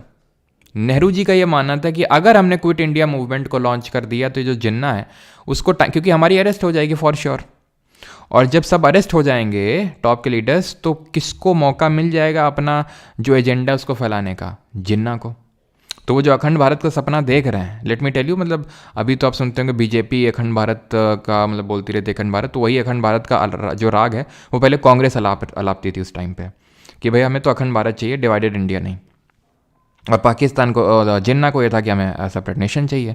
1943 में उसने अपनी टू नेशन थ्योरी दी थी जिन्ना ने, 1943 में, 1943 में। पहले यही जिन्ना जो था 1933 में इसने पाकिस्तान को अपोज किया था, ये जो टू नेशन थ्योरी आप बोल सकते हो कि सेपरेट नेशन होना चाहिए, लेकिन यही अब जो है काफ़ी फेवर में था। ठीक है, क्लियर। तो अपोज क्यों किया था जिन्ना ने, और पटेल जी का ये मानना था कि अगर हमने क्विट इंडिया रेजोल्यूशन लॉन्च किया तो इधर से बोस आ सकते हैं। तो बोस से क्या दिक्कत थी पटेल जी को, अभी मैंने बताया काफ़ी कट्टर विरोधी थे। दिक्कत ये थी सिर्फ बोस को ही नहीं, सर पटेल जी को ही नहीं, नेहरू जी को भी दिक्कत थी, क्योंकि जैसे मैंने बताया 29 मई 1942 को, मैंने फ़ोटो नहीं लगा रखी है, ये थोड़ा सा दिक्कत हो गई मेरे साइड से, लगानी चाहिए थोड़ा सा और आपको बेटर तरीके समझ में आता, लेकिन खैर कोई नहीं, आप इमेजिन कर लो बोस और हिटलर जी की एक मीट होती है 29 मई 1942। पहले तो बोस जी जाते हैं यूएसएसआर में रशिया के पास, लेकिन रशिया क्योंकि अब अलाइड पावर के साथ जा चुका था, तो फिर रशिया ने बोला कि आप जर्मनी चले जाओ, नहीं तो फिर हम ब्रिटेन वालों को हैंड ओवर कर देंगे आपको। तो फिर वो जाते हैं कहाँ पर, ब्रिटेन में जाते हैं, ठीक है, और सॉरी जर्मनी में जाते हैं। तो दिक्कत ये थी कि अब मैं आपको वही चीज़ समझाने का प्रयास कर रहा हूँ कि क्यों कांग्रेस नहीं चाहती थी कि ब्रिटेन हारे इस वर्ल्ड वॉर 2 में, क्योंकि ब्रिटेन के अगेंस्ट था अडोल्फ हिटलर, और अडोल्फ हिटलर आपको पता है कितनी कट्टर सोच वाला आदमी था। उसने फैसिज्म को, है ना, फैसिज्म को एकदम फैला के रखा था। नाजी जो है ना, जो पार्टी थी उसकी, तो उसके थ्रू उसने फासिज्म को फैला के रखा था कि जितने भी जीव्स हैं उनको कंसंट्रेशन कैंप में डाल के मार रहा था वो सबको। एकदम क्यों मार रहा था, क्योंकि उसका बिलीव था रेस थ्योरी में कि भाई ये हम ऊपर रेस के हैं, जिनकी फेयर स्किन है, ब्लू आइज़ हैं, ब्राउन हेयर्स हैं, वो लोग होते हैं सुपीरियर रेस वाले बंदे, और उनको सिर्फ जीवित रहने का हक है, बाकी सबको डाल दो, मार डालो कंसंट्रेशन कैंप्स में। तो ये मानना था कि अगर हारा ब्रिटेन तो ये हिटलर यहाँ आ जाएगा इंडिया में, और यहाँ की जो हमारी पॉपुलेशन है उसको मार डालेगा ये, क्योंकि ठीक है ब्राह्मण क्षत्रिय इनको तो छोड़ भी देगा, है ना, क्योंकि उसका बिलीव था आर्यन थ्योरी पे, और आर्यन थ्योरी हम वैदिक एज से एंशियंट हिस्ट्री से पढ़ते आ रहे हैं कि आर्यन नॉन आर्यन आज भी होता है। आर्यन वैसे द्रविडियन, साउथ इंडियन वाले द्रविडियन बोलते हैं, तो ये सब का एकदम नरसंहार होता नहीं कि 70 to 80% जो जनसंख्या वो ख़त्म कर डालता है हिटलर। तो इसलिए कांग्रेस नहीं चाहती थी कि भाई इससे अच्छा तो ब्रिटिशर्स ही हैं, कम से कम ये हरकत तो नहीं करते हैं, या फिर ये हरकत तो नहीं करेंगे। तो उसी चीज़ का डर था कि बोस जी जो हैं हाथ मिला लिए हिटलर से, और वो यहाँ पे आ जाएंगे तो दिक्कत हो जाएगी। तो बोस जी से इसलिए दिक्कत थी कि अगर ये सब कुछ हुआ तो एक तो नेहरू जी ने मुस्लिम लीग वाला जिन्ना वाला खतरा बताया था, और पटेल जी ने ये खतरा बताया कि बोस जी यहाँ पर जापान की हेल्प लेके यहाँ पर आ जाएंगे, और अगर ऐसा हुआ, ठीक है, तो यहाँ पर अगर हिटलर आ गया तो बहुत बड़ी प्रॉब्लम हो जाएगी। लेकिन फिर भी गांधी जी ने यहाँ पर इमीडिएट तौर से लॉन्च कर दिया और लोगों को बोल दिया कि भाई डू और डाई, यानी करो या मरो का नारा उन्होंने दे दिया कि अब हमें चाहिए भाई कंप्लीट इंडिपेंडेंस, क्विट इंडिया, अंग्रेज़ों भारत छोड़ो। तो इसलिए उन्होंने यहाँ पर कंप्लीट इंडिपेंडेंस का नारा देते हुए सभी से अपील करा, जैसे कि हमने कल वाले लेक्चर में देखा था CDM के टाइम पे, वैसे ही जो गवर्नमेंट सर्वेंट्स थे उनसे अपील किया कि देख लो रिज़ाइन मत करो, ठीक है, डू नॉट रिज़ाइन, लेकिन अपना फेथ मत दिखाओ उनसे, ठीक है, but be loyal to Indian National Congress, ठीक है। सोल्जर्स को क्या बोला कि आप भी रिजाइन मत करो, ठीक है, डू नॉट रिजाइन, लेकिन but do not fire on compatriots, कि जो देशभक्त लोग हैं अपने ही लोगों के खिलाफ मत फायर कर देना, ठीक है। किसानों को बोला क्या कि ओनली ऐसे, ये मतलब दोनों तरीके से आप इसको समझ सकते हैं कि डू नॉट पे रेंट, ठीक है, आप रेंट मत पे करो, do not pay rent if zamindar is loyal to Britisher, और sir if the landlord और जमींदार, ठीक है, landlord is loyal to Britisher, ये बोला इन्होंने, ठीक है। जो प्रिंसली स्टेट हैं, ठीक है, वहाँ के लोगों को बोला कि ठीक है, आप प्रिंसली स्टेट के लोगों को बोला, प्रिंसली स्टेट के पीपल को, कि support the ruler if he is anti government, यानी ब्रिटिशर्स के अगेंस्ट है, if he is anti government. तो ये गांधी जी की अपील थी, रिजाइन वगैरह मत करो, सब मत करो, लेकिन लॉयल रहो। और गांधी जी ने यहाँ पे डू और डाई का नारा दिया। पहले दिन का मतलब है 9 अगस्त 1942 को सबकी अरेस्ट हो जाती है। तो इसीलिए ये मूवमेंट एक लीडरलेस मूवमेंट था, बिना किसी लीडर के। जो मतलब नेहरू जी ने बोला था वही हुआ कि भाई सबकी अरेस्ट हो जाएगी और फिर कुछ बचेगा नहीं। अरुणा असफ अली ने क्या किया, प्रिसाइड किया कांग्रेस वर्किंग कमेटी का, और इन्होंने ही ग्वालिका टैंक में फिर झंडा फहराने का काम किया था। ये भी क्वेश्चन कभी कभी पूछ लेता है। जो ग्वालिका टैंक बॉम्बे में है, जहाँ पर क्विट इंडिया रेजोल्यूशन को रेटिफाई किया गया था, वहाँ पर फ्लैग होइस्टिंग का काम किया था अरुणा असफ अली ने। उषा मेहता ने एक अंडरग्राउंड रेडियो चलाया इस टाइम पे, ठीक है। उषा मेहता ने एक अंडरग्राउंड रेडियो चलाया यहाँ पे, जहाँ पर लोगों से अपील करी क्विट इंडिया मूवमेंट को ज्वाइन करने के लिए, ठीक है। अंडरग्राउंड एक्टिविटीज़ चली। क्या क्या अंडरग्राउंड एक्टिविटीज़ थी, जैसे कि एक तो उषा मेहता वाला मैंने आपको बताया कि अंडरग्राउंड रेडियो उन्होंने सेटअप किया बॉम्बे में। पैरेलल गवर्नमेंट सेटअप हुई। पैरेलल गवर्नमेंट का मतलब है जो समय गवर्नमेंट चल रही थी उसके पैरेलली ही बलिया में चिट्टू पांडे ने अपनी एक काइंड ऑफ सरकार बनाई, तामलुक में जातीय सरकार बनी और सतारा में प्रति सरकार बनी। तामलुक यानी वेस्ट बंगाल, बलिया मतलब उत्तर प्रदेश, सतारा मतलब आपका जो महाराष्ट्र वाला रीजन है वो, ठीक है। 23 मार्च 1943 1943 को पाकिस्तान डे ऑब्जर्व करती है मुस्लिम लीग, क्योंकि उसको ये था कि अगर ये लोग भारत छोड़ देंगे ब्रिटिशर, तो फिर अगर कांग्रेस आ गई मेजॉरिटी में तो फिर हो चुका, पाकिस्तान मिल चुका। क्योंकि ये चीज़ जिन्ना को पहले ही समझ में आ गई थी, ठीक है। ये चीज़ जिन्ना को पहले ही समझ में आ गई थी। 1928 में याद करो, जब मैंने बताया था कि कांग्रेस जो है, क्योंकि कांग्रेस और मुस्लिम लीग का पैक्ट साइन हुआ था लखनऊ में 1916 में। लखनऊ पैक्ट याद करो, जहाँ पर इन लोगों ने बोला था कि जॉइंट डिमांड है हमारी। तो यार जिन्ना ने बोला यार तुम लोग तो यार मुकर गए अपनी बात से। तो उस दिन मतलब काइंड ऑफ जिन्ना को रियलाइज़ हो गया कि ऐसे बात नहीं बनने वाली है और मुस्लिम्स को कांग्रेस कुछ नहीं देने वाली है अगर पावर में आ गई तो इसलिए उसने फिर वहीं से वो प्रो पाकिस्तान आप बोल सकते हो टाइप बन गया। नहीं तो उसने पहले इनिशियली पाकिस्तान के बनने को अपोज किया था। तो अब होता ये है कि 1942 में ये सारा कुछ तो चल ही रहा था, सबकी अरेस्ट तो हो ही चुकी थी। 1944 के टाइम पे, ठीक है, मुस्लिम लीग और इंडियन नेशनल कांग्रेस के बीच में एक मध्यस्थता करने के लिए सी राजगोपालाचारी ने अपना एक फॉर्मूला दिया था, जिसको CR फॉर्मूला बोलते हैं, ठीक है, जिसको कि हम CR फॉर्मूला या फिर राजा जी फॉर्मूला बोलते हैं। राजा जी फॉर्मूला 1944 में फेल हो जाता है।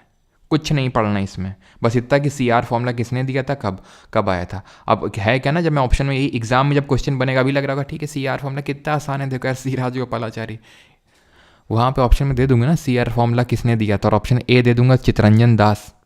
मेजॉरिटी चितरंजन दास मार करके आएंगे, या फिर सी राजगोपालाचारी देखेंगे तो कन्फ्यूजन में आ जाएगा यार चितरंजन दास ही है ये या फिर सी राजगोपालाचारी, उसमें आपको कन्फ्यूजन हो जाएगा, ठीक है। तो इस वजह से इसको ध्यान रखिएगा कि सी राजगोपालाचारी ने CR फॉर्मूला दिया था 1944 में, 1944 में। देसाई लियाकत पैक्ट ये आता है 1945 में, 1945 में।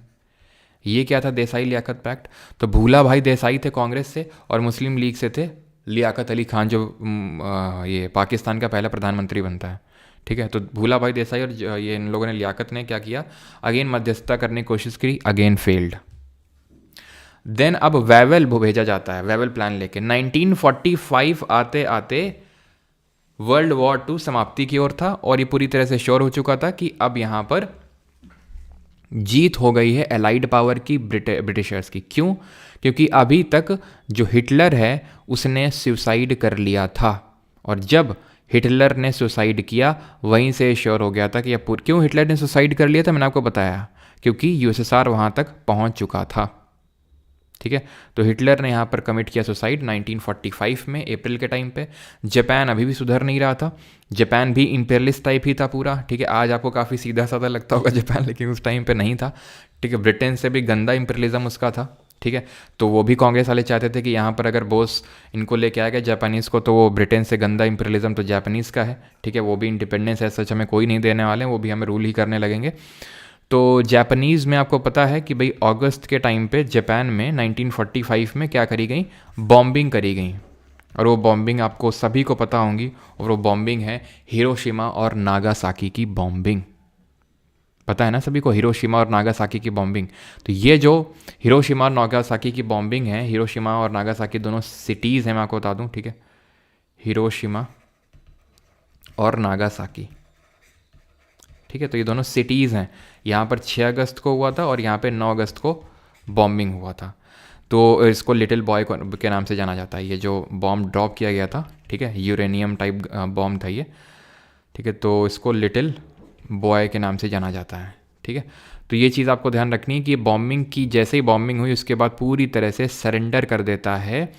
आई थिंक 4 या 5 सितंबर को पूरी तरह से जापान की तरफ से सरेंडर हो जाता है यहाँ पे। और जब सरेंडर हो जाता है तो पूरी तरह से जब चीज़ें फाइनल हो जाती हैं तो जो विंस्टन चर्चिल है, वही जो सेम प्राइम मिनिस्टर है ब्रिटेन का, वो भेजता है वेवेल को, जो इसकी कैबिनेट का मेंबर था, कि जाओ बेटा वेवेल, इनको इंडियंस हम खुश हुए, ठीक है, और इनको ज़रा कुछ दे के आओ, इनको इनके बीच में समझौता करके आओ। और प्लस विंस्टन चर्चिल ने वहाँ पर वो ये क्या बोलते हैं, चुनाव अनाउंस कर दिए थे। उसको ये था कि भाई देखा, वर्ल्ड वॉर 2 जिता दिया, अब तो आराम से जीतेंगे भाई, विंस्टन चर्चिल का था। उसने सोचा चलो एक और फैक्टर यहाँ पर चलते हैं कि भाई ये भी दिखा देंगे, चुनाव में मुद्दा दिखा देंगे, देखो इंडिया में हमने पीस लिया है, शांति लिया है, पीस रेजोल्यूशन लिया है। तो उसके लिए वेवेल को भेजा। जब वेवेल यहाँ पे आए, सभी लोगों को शिमला में बुलाया गया, जितने भी चाहे मुस्लिम लीग वाले हों, जैसे आप ये देख सकते हैं जिन्ना है ना, पता नहीं कहाँ देख रहे हैं, ये हैं हमारे मौलाना अबुल कलाम आज़ाद जी हैं। ये कौन है ज़रा बताएंगे? ठीक है, और तो ये सारे लोग कांग्रेस और मुस्लिम लीग से बुलाए गए। और जो कांग्रेस और मुस्लिम लीग से सभी लोगों को बुलाया गया, ठीक है, शिमला में, इनके बीच में अगेन समझौता नहीं हो पाया। मुस्लिम लीग को वही सेम चाहिए था, पाकिस्तान चाहिए था, और कांग्रेस को चाहिए था एक अखंड भारत यानी अनडिवाइडेड इंडिया, जहाँ पर ये प्रिंसली स्टेट को, क्योंकि ये लोग बार बार बोल रहे थे ब्रिटिशर कि भाई प्रिंसली स्टेट फ्री होंगे इंडिया को ज्वाइन करने के लिए, पाकिस्तान को ज्वाइन करने के लिए, इस तरह से। तो और वो नहीं चाहते थे ये जो क्या बोलते हैं कांग्रेस वाले, कि भाई इस तरह से प्रिंसली स्टेट को एक अलग से ये रहे कि भाई वो किसी को भी ज्वाइन करें। तो ये भी फेल हो जाते हैं। अब जब ये डिस्कशन चल रहे थे तो उस समय वहाँ पे चुनाव भी चल रहे थे और चुनाव फाइनल हो चुके थे ब्रिटेन में, और चर्चिल हार गया। जी हाँ, विंस्टन चर्चिल हार गया, काफ़ी बुरी तरीके से हारा। वेवेल बोला नहीं अब तुम लोग अपनी ऐसी तैसी कराओ, मैं तो चला, क्योंकि वहाँ पर जिस काम के लिए भेजा गया था कि भाई वो चीज़ होगी, वो हुआ नहीं। तो वेवेल फाइनली वापस चला जाता है। 1945 में ये वेवेल प्लान भी फेल हो जाता है। तो CR formula 1944, Desai Liaquat pact 1945, Wavell plan 1945, Shimla conference के साथ ये फेल हो जाता है। ठीक है, अब इसके आगे क्या हुआ वो हम देखेंगे, लेकिन पहले बोस जी के बारे में देख लेते हैं कि बोस जी को गांधी जी ने बोला था पैट्रियट ऑफ पैट्रियट्स। किसने बोला था पैट्रियट ऑफ पैट्रियट्स? ये बोस जी ने बोला था, सॉरी गांधी जी ने बोला था बोस को। ठीक है, ये चीज़ ध्यान रखेंगे। और बोस जी की अगर बात करें तो जैसे कि मैंने आपको बताया था, ये मिले भी थे हिटलर से 1942 में, ऑरलैंडो मज़ोटा का नाम रख के, ऐसे सुभाष चंद्र बोस नाम रख के नहीं मिले थे। ठीक है, और सुभाष चंद्र बोस के बारे में आपको बता दूं कि ही वॉज मतलब one of the best brains. जो इंडियन सिविल सर्विसेज होता था ना उस टाइम पे, उसमें इनका रैंक 4 आया था। और ये ऑल इंडिया रैंक 4 नहीं, ऑल वर्ल्ड रैंक का 4 बोल सकते हो, क्योंकि उस समय Indian civil services were open to Indians also, Britishers also, या फिर ब्रिटिश की कोई कॉलोनी है उसके लिए भी। अगर आप इंडियन सिविल सर्विसेज के एग्जाम में बैठना चाहते हो तो आप बैठ सकते हो, सबके लिए ओपन थे। उसमें इनका 4th रैंक आया था, और ये उसको रिज़ाइन करने के बाद वापस आ गए थे 1934 में। 1934 में ही return to India by quitting, क्योंकि उन्होंने मना कर दिया था कि वे ब्रिटिश मोनार्च की शपथ तो नहीं लेंगे। बाई क्विटिंग दी क्या इंडियन सिविल सर्विसेज को क्विट करने के बाद ये वापस आ चुके थे। और फिर इन्होंने एक तरह से क्यों साइड लिया जर्मनी का या फिर जापान का, क्योंकि इनको भी इंडिया का इंडिपेंडेंस चाहिए था। और गांधी जी ने भी बोला ब्रिटिशर से कि देख लो यार, तुम सुधर जाओ तो यहाँ से भाग जाओ, नहीं तो बोस जी आर्मी लेके आ जाएंगे फालतू में। अगर तुम यहाँ से चले जाते हो तो obvious reasons Bose ji help लेंगे ही नहीं जापानीज़ की, क्योंकि उनको भी इंडिया की फ्रीडम के लिए वो उनके पास जा रहे हैं, उनकी साइड ले रहे हैं। तो अगर आप यहाँ से चले जाओगे तो बोस वैसे भी अटैक नहीं करने वाले यहाँ पे।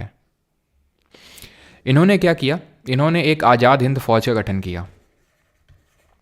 ठीक है, या फिर कभी अगर आपसे इस तरह से सवाल पूछ ले कि ये फ्री इंडिया लीजन या फिर टाइगर लीजन किसने पार्टी बनाई, तो ये वही है, आज़ाद हिंद फौज ही है। ठीक है, फ्री इंडिया लीजन, या फिर जिसको कि हम टाइगर लीजन के नाम से भी जानते हैं। ठीक है, तो ये वही आज़ाद हिंद फौज जो सुभाष चंद्र बोस बनाते हैं 1942 में, और ये एक तरह से इसको मर्ज कर देते हैं इंडियन नेशनल आर्मी के साथ। ठीक है, इंडियन नेशनल आर्मी इस इंडियन नेशनल आर्मी को बनाया जाता है सिंगापुर में बाई मोहन सिंह। बाद में ये जो है मोहन सिंह के बाद रास बिहारी बोस, अब देखो रास बिहारी घोष याद है, रास बिहारी घोष वो थे 1907 में जो सूरत में सेशन हुआ था कांग्रेस का, जहाँ सूरत स्प्लिट हुआ था, उसको प्रिसाइड किया था। ये रास बिहारी बोस वो थे घोष। ये रास बिहारी बोस गदर पार्टी में भी इन्वॉल्व थे, अगर आपको याद हो।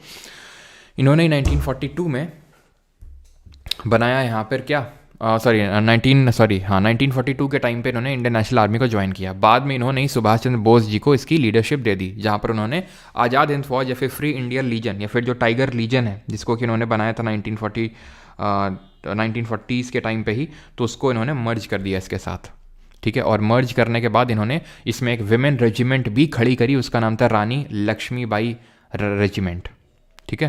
तो ये एक विमेन रेजिमेंट था उसके अंदर।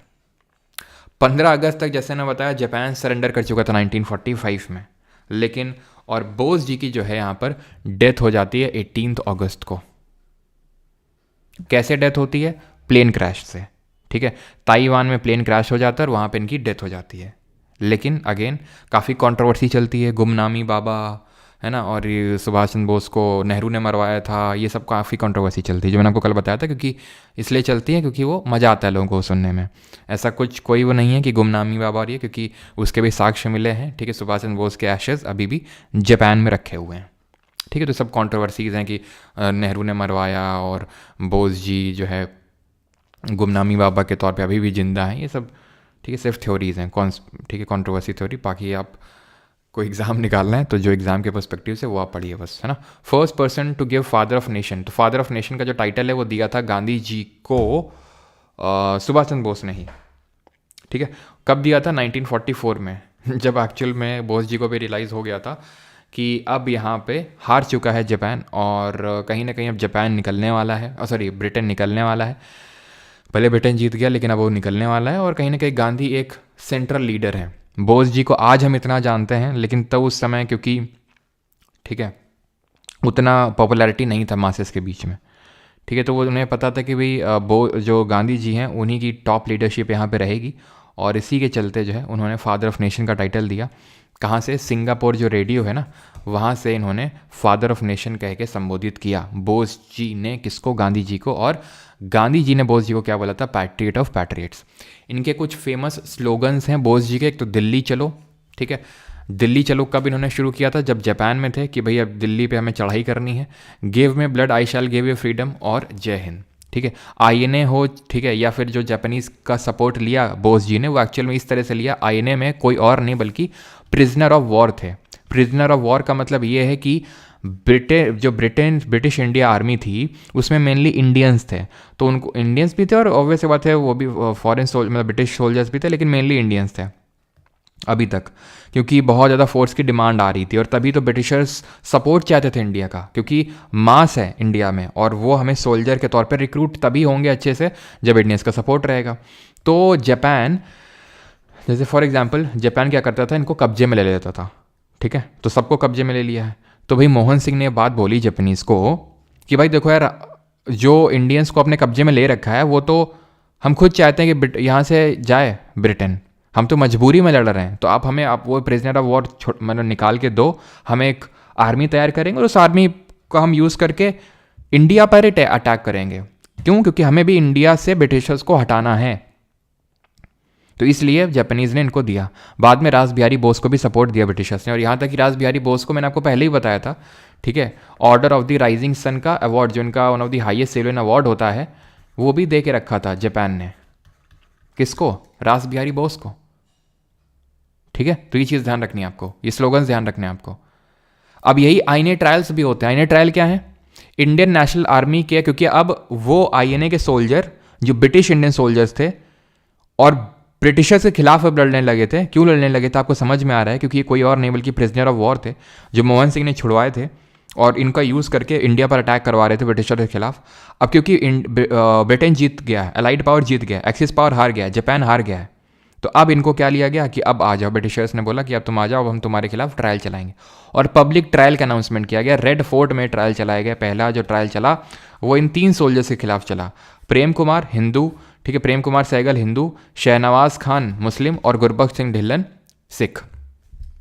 सारे इंडिया की पॉपुलेशन यूनाइट हो गई, क्योंकि एक हिंदू है, एक मुस्लिम है, एक सिख है। और यूनाइट होने की वजह से हुआ ये कि ये जो आईने ट्रायल्स हुए हैं, और इसमें जो बड़े बड़े आप ये बोल सकते हो कि जो हमारे इंडिया के जो लॉयर्स थे, चाहे वो जवाहरलाल नेहरू हों, ठीक है, भूला भाई देसाई हों, तेज बहादुर सप्रू हों, कैलाश नाथ काटजू हों, उन सब ने इनका सपोर्ट किया। ठीक है, इनके सपोर्ट में निकल के आए, या फिर इनके तरफ से लड़े। कौन? जो हमारी अभी मैंने आपको नाम लिए, हाँ, जवाहरलाल नेहरू हों, भूला भाई देसाई हों, अरुणा असफ अली हों, कैलाश नाथ काटजू हों, इन सब लोग सपोर्ट में लेके मतलब निकल के आए इन आईने के जो प्रिजनर ऑफ वॉर थे उनके सपोर्ट में।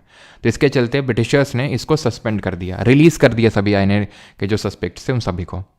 उसी टाइम पे ही रॉयल जो इंडियन नेवी थी, ठीक है, रॉयल इंडियन नेवी थी, और वो रॉयल इंडियन नेवी की एक रेटिंग थी। रेटिंग का मतलब वो मत समझना जो ये 1 स्टार 2 स्टार आप देते हो। रेटिंग का मतलब एक शिप आप ऐसे समझ सकते हो, ठीक है, जैसे इंडियन नेवल शिप है, तो वैसे एक रेटिंग थी जिसका नाम था HMS तलवार। इसके जो सोल्जर्स थे उन्होंने क्या किया, शिप में जो जहाज़ था उसमें ब्रिटेन के झंडे हटा के, ठीक है, सब झंडे वंडे हटा के और क्विट इंडिया और ये सब लिख दिया, यानी एक तरह से प्रोटेस्ट कर दिया। क्यों प्रोटेस्ट कर दिया?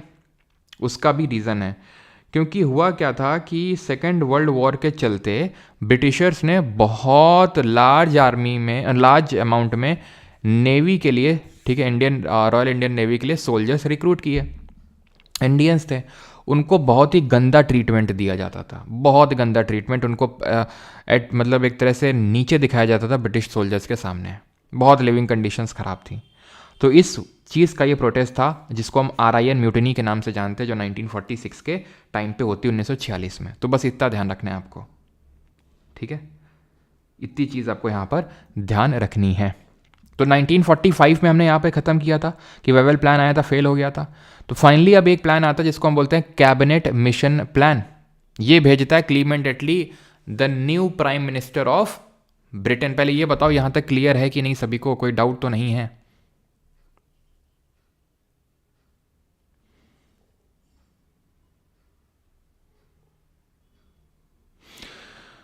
सर आपका इंटरकास्ट क्या भाई, इंटरकास्ट मैरिज पे क्या विचार है?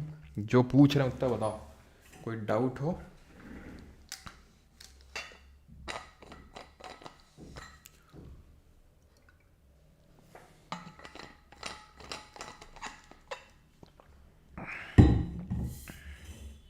समराइज करेंगे तेजस, बस इसको ख़त्म करने दो। ऐप में लेक्चर 21 तक ही शो कर रहा है भाई, जितने हुए उतने ही शो करेगा।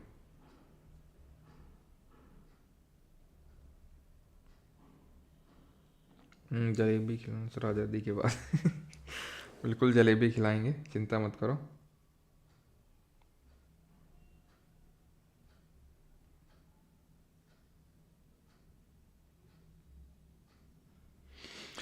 हिंदू महासभा ने वैशाली इसलिए अपोज किया था क्विट इंडिया मूवमेंट को, क्योंकि उनका ये था कि भाई एक तरह से यहाँ से अगर ब्रिटिशर्स छोड़ के चले जाएंगे तो अखंड भारत का उनका सपना था हिंदू महासभा का, वो यहाँ पर पूरा नहीं हो पाएगा।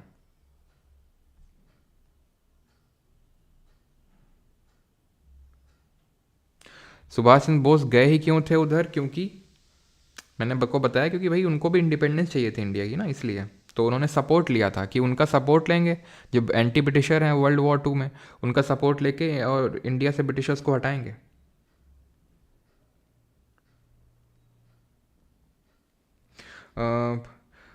पाकिस्तान जो वर्ड है ये रहमत अली ने दिया था, ठीक है, मैं लिख देता हूँ यहाँ पर पाकिस्तान, यहाँ पे लिख दूँ। जो पाकिस्तान टर्म है ये रहमत अली ने दिया था। चलो तो अभी शुरू करते हैं कैबिनेट मिशन प्लान। अब क्लीमेंट एटली बन चुका था नया प्राइम मिनिस्टर, तो उसने अपनी मंशा पहले ही साफ कर दी थी, ठीक है। वैसे तो बाद में साफ करी थी मंशा कि भाई उसको इंडिया से जल्दी ब्रिटेन को यहाँ पर हटना है। तो उसने एक 3 मेंबर्ड कमीशन भेजा, स्टेफर्ड क्रिप्स, एवी अलेक्जेंडर और पैथिक लॉरेंस। वो ये क्रिप्स मिशन वाला ही ये क्रिप्स है, स्टेफर्ड क्रिप्स। पैथिक लॉरेंस इसका चेयरमैन था, ये हम पॉलिटी में पढ़ चुके हैं पहले ही। ये कैबिनेट मिशन इसको मिशन को हम कैबिनेट मिशन प्लान इसलिए बोलते हैं क्योंकि तीनों ही उस टाइम के ब्रिटेन कैबिनेट के मेंबर थे। था क्या कि कैबिनेट मिशन प्लान के पहले प्रोविजन समझते हैं, तब आपको समझ में आएगा कि कांग्रेस ने और मुस्लिम लीग ने दोनों ने इसको एक्सेप्ट किया था। मैं आपको बता दूं, कांग्रेस ने और मुस्लिम लीग दोनों ने इसको एक्सेप्ट किया था इनिशियली। पाकिस्तान, जबकि इसमें कहीं लिखा ही नहीं था कि पाकिस्तान जैसा एक सेपरेट नेशन होने वाला है, फिर भी जिन्ना ने खुशी खुशी इसको एक्सेप्ट कर लिया। क्यों? क्योंकि इसमें था रीजनल ग्रुपिंग का एक प्रोविजन कि पूरे इंडिया को, जो ब्रिटिश इंडिया है, भारत है, उसको 3 ग्रुप्स में बांटा जाएगा। ग्रुप ए ये है आपका, ठीक है। ग्रुप ए जो आपको यहां पे दिख रहा है, आई थिंक इसमें, चलो आप यहां पे देखो, ग्रुप ए आपको यहां पे दिख रहा होगा ग्रीन ग्रीन, सिंध, पंजाब, बलूचिस्तान वाला जो क्षेत्र है, ये मुस्लिम मेजॉरिटी एरिया है, राइट।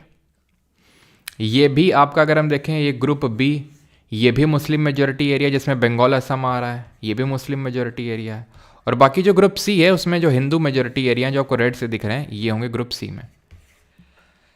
जिन्ना को यहीं पे ही उसकी आंख में एकदम, है ना, वो दिल चमका कि भाई ये तो जितना पाकिस्तान हम सोच रहे थे उससे ज़्यादा मिल जाएगा। कैसे? कि भाई ये ग्रुप्स बनाएंगे, ये हम ग्रुप्स बनाएंगे,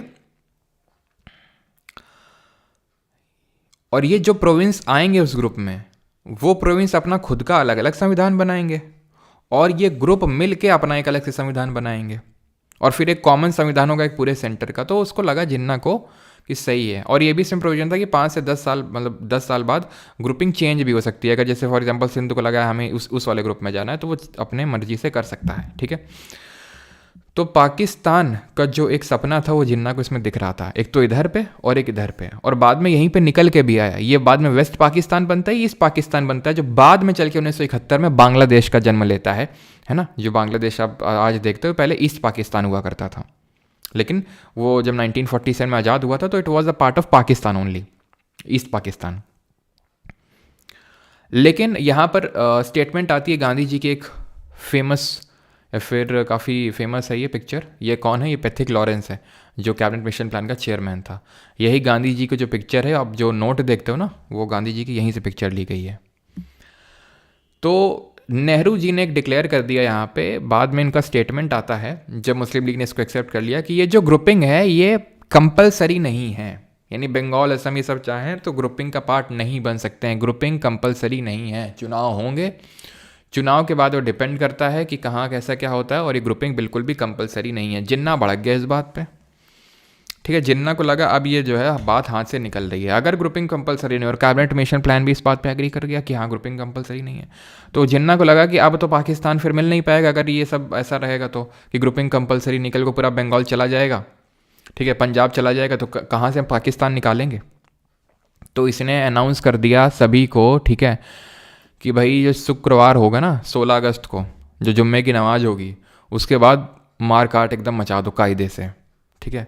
बुला के लाओ इन जो मतलब थोड़े से अराजक तत्व हों, भर भर के लाओ इनको ट्रक में, और मारो काटो हिंदुओं को, इतना मारो काटो कि पाकिस्तान मिल जाए। या तो हम इंडिया को बर्बाद कर देंगे या पाकिस्तान लेके रहेंगे। तो ये था नारा किसका? जिन्ना का। और पता है आपको, जिन्ना इसलिए भी थोड़ा तेज़ी में था क्योंकि जिन्ना, ये बात पता नहीं थी किसी को, ना तो नेहरू को, ना तो गांधी को, ना तो पटेल को। क्या? कि जिन्ना को कैंसर हो रखा था, और 4th स्टेज ऑफ कैंसर में चल रहा था वो बंदा, और वो बात उसने किसी को बताई नहीं थी। उसका कारण था क्योंकि उसको पता था कि अगर वो मर गया तो पाकिस्तान कभी निकल नहीं पाएगा। तो इसलिए उसने 16 अगस्त 1946 को अनाउंस कर दिया डायरेक्ट एक्शन डे, जिसको कि हम वही बोलते हैं मारकाट, कैलकाटा किलिंग्स के नाम से जानते हैं। कैलकाटा किलिंग्स इसलिए बोलते हैं बिकॉज वैसे तो ऑल इंडिया में बोल दिया था कि मारकाट मचाओ, मुस्लिम्स को इसने अपील किया, लेकिन मेनली कैलकाटा में हुआ था। देख सकते हो किस तरह से लाशें पड़ी हुई हैं। मतलब आप ये मान लो कि शुरू के 3 दिन में लगभग, ठीक है, 8-10 हज़ार लोगों की हत्या कर दी गई थी, ठीक है, जिसमें कि मुस्लिम हिंदूज थे। मतलब कायदे से मार काट की गई, और मोस्टली बच्चों और विमेंस को टारगेट किया गया, और मतलब ऐसे ऐसा मारा काटा गया कि मैं आपको बता नहीं सकता हूँ, ठीक है। जैसे कि वेमेंस की ब्रेस्ट काट देना, वूम काट देना, मतलब अब सोच नहीं सकता हूँ, ठीक है। तो ये हुआ, मतलब और जिन्ना ने क्यों किया, क्योंकि उसको पाकिस्तान चाहिए था और उसको जल्दी चाहिए था। क्यों जल्दी चाहिए था ना पता है। और ये चीज़ अगर नेहरू पटेल इन लोगों को पता चल जाती है अगर कि ये बंदा 4th स्टेज कैंसर में है, तो ये चाहे कुछ भी करवा लेता, वो करते ही नहीं, इसके पाकिस्तान की डिमांड मानते ही नहीं, क्योंकि इतनी ज़्यादा किलिंग्स हो गई, इसलिए उनको मानना पड़ा कि ठीक है हम मानते हैं पाकिस्तान को, क्योंकि उन्हें ये पता था कि अगर अखंड भारत का ये रोना लेके बैठे रहे तो ये बंदा बहुत ज़्यादा मारकाट करवा देगा और दिक्कत हो जाएगी फिर। तो इसके चलते पाकिस्तान को क्रिएट करना पड़ा। अगर इन लोगों को ये पता होता कि भाई ये तो जाने वाला है तुरंत जिन्ना, तो वो कभी इस चीज़ को करते ही नहीं क्रिएट, क्योंकि उन्हें पता था कि जाने वाला है, तो फिर क्या ही इस कोई और तो कोई लीडर है नहीं इतना जिसको इतना पाकिस्तान की चुल मची हो, भूत सवार हो किसी को, ठीक है। तो जून 1947 में एक माउंट बैटन प्लान आता है। बाकी तो कैबिनेट मिशन प्लान हम पहले डिस्कस कर भी चुके हैं कि उसी के हिसाब से हमारी कॉन्स्टिट्यूएंट असेंबली बनी थी, संविधान सभा बनी थी, कि किस तरह से कॉन्स्टिट्यूएंट असेंबली में ब्रिटिश प्रोविंसेस से इनडायरेक्ट इलेक्शन होंगे। जो provincial constituent assembly, provincial legislative assembly हैं, वहाँ के लोग चुन के भेजेंगे कॉन्स्टिट्यूएंट असेंबली में, तो यानी इनडायरेक्ट इलेक्शन। प्रिंसली स्टेट से लोग नॉमिनेट होकर आएंगे, तो यानी इनडायरेक्टली मतलब पार्शियली इलेक्टेड और पार्शियली नॉमिनेटेड बॉडी थी कॉन्स्टिट्यूएंट असेंबली, ठीक है। और जब तक कॉन्स्टिट्यूशन नहीं बन जाता है तो एक इंतरिम गवर्नमेंट बनाई जाएगी। उस इंतरिम गवर्नमेंट के बारे में हम पहले पढ़ चुके हैं। उस इंतरिम गवर्नमेंट का प्रेसिडेंट था कौन? Mount baton. वाइस प्रेसिडेंट थे नेहरू, और उसमें मुस्लिम लीग भी थी इनिशियली। लियाकत अली खान पाकिस्तान का पहला प्रधानमंत्री, वो फाइनेंस मिनिस्टर था हमारे देश का, हम बोल सकते हैं एक तरह से पहला। वैसे तो हम जॉन मथाई को बोलते हैं, लेकिन सबसे पहला तो वही था, लियाकत अली खान। तो उसने क्या किया था? फाइनेंसेस को रोक दिया था, क्योंकि फाइनेंस मिनिस्टर था तो फाइनेंसेस को रोक दिया था, तो काफ़ी ज़्यादा दिक्कत खड़ी कर रहा था। तो इसके चलते यहाँ पर क्या होते हैं, कांग्रेस को करना पड़ता है ये क्रिएट, ठीक है। ये कांग्रेस को क्रिएट करना पड़ता है और फाइनली जाके, और इसी वजह से गांधी जी, जब भारत आज़ाद हुआ 15 अगस्त 1947 को, तो गांधी जी वॉज हेयर, गांधी जी नोआखली में थे। इतनी भयंकर किलिंग हुई तो गांधी जी को काफ़ी आहत हुआ इस चीज़ से। जून 1947 को इंडियन इंडिपेंडेंस एक्ट आया। 20 फरवरी को पहले ही 1947 को क्लीमेंट एटली उस टाइम का प्रधानमंत्री ब्रिटेन का अनाउंस कर चुका था कि 3 जून 1948 से पहले पहले हम भारत छोड़ देंगे, लेकिन उसने और पहले ही कर दिया, ठीक है। जून 1947 को, ठीक है, यहाँ पर भेजा जाता है माउंट बैटन प्लान को, जिसको हम इंडियन इंडिपेंडेंस एक्ट भी बोलते हैं, ये इसको पार्टीशन प्लान भी बोलते हैं, जिसमें कि ये प्लान था कि ये पूरा कंट्री 2 पार्ट में डिवाइड किया जाएगा, इंडिया और पाकिस्तान। जितने भी राज्य रजवाड़े, जितने भी प्रिंसली स्टेट हैं, इनके पास ये एक आज़ादी रहेगी कि या तो इंडिया को ज्वाइन करें या तो पाकिस्तान को ज्वाइन करें, या इंडिपेंडेंट रहना है तो वो इंडिपेंडेंट भी रह सकते हैं, ठीक है। और ये प्रिंसली स्टेट टोटल थे 563, 563 उस टाइम पे थे। मैंने आपको बताया भी था 560 तो इंडिया में मिल गए थे, 3 को दिक्कत हो रही थी। कौन थे ये? एक तो JNK था, हैदराबाद था और जूनागढ़ था, ठीक है। और वहाँ पर मैंने आपको बताया था कि जम्मू एंड कश्मीर ने तो बाद में जब ये आज़ाद हो गया, जम्मू कश्मीर बोला इंडिपेंडेंट रहेंगे, पाकिस्तान ने अटैक कर दिया, पाकिस्तान की जो फोर्सेस थी अटैक कर दिया कश्मीर पे। महाराजा हरी सिंह थे उस टाइम पे, हेल्प के लिए आए जल्दी से कि हेल्प कर दो हमारी। पटेल जी थे, पटेल जी ने बोला ऐसे तो हेल्प नहीं कर पाएंगे, कुछ लिखित में दो। तो इंस्ट्रूमेंट ऑफ एक्सेशन है वो साइन कर दिया महाराजा हरी सिंह ने कि हम ये पूरा जो कश्मीर है, जम्मू कश्मीर, वो भारत को देते हैं, वो भारत का हिस्सा है पूरी तरीके से। लेकिन तब तक जो आज POK वाला क्षेत्र आप देखते हैं, पाकिस्तान ऑक्यूपाइड कश्मीर, ये जा चुका था पाकिस्तानी फोर्सेस के हाथ में।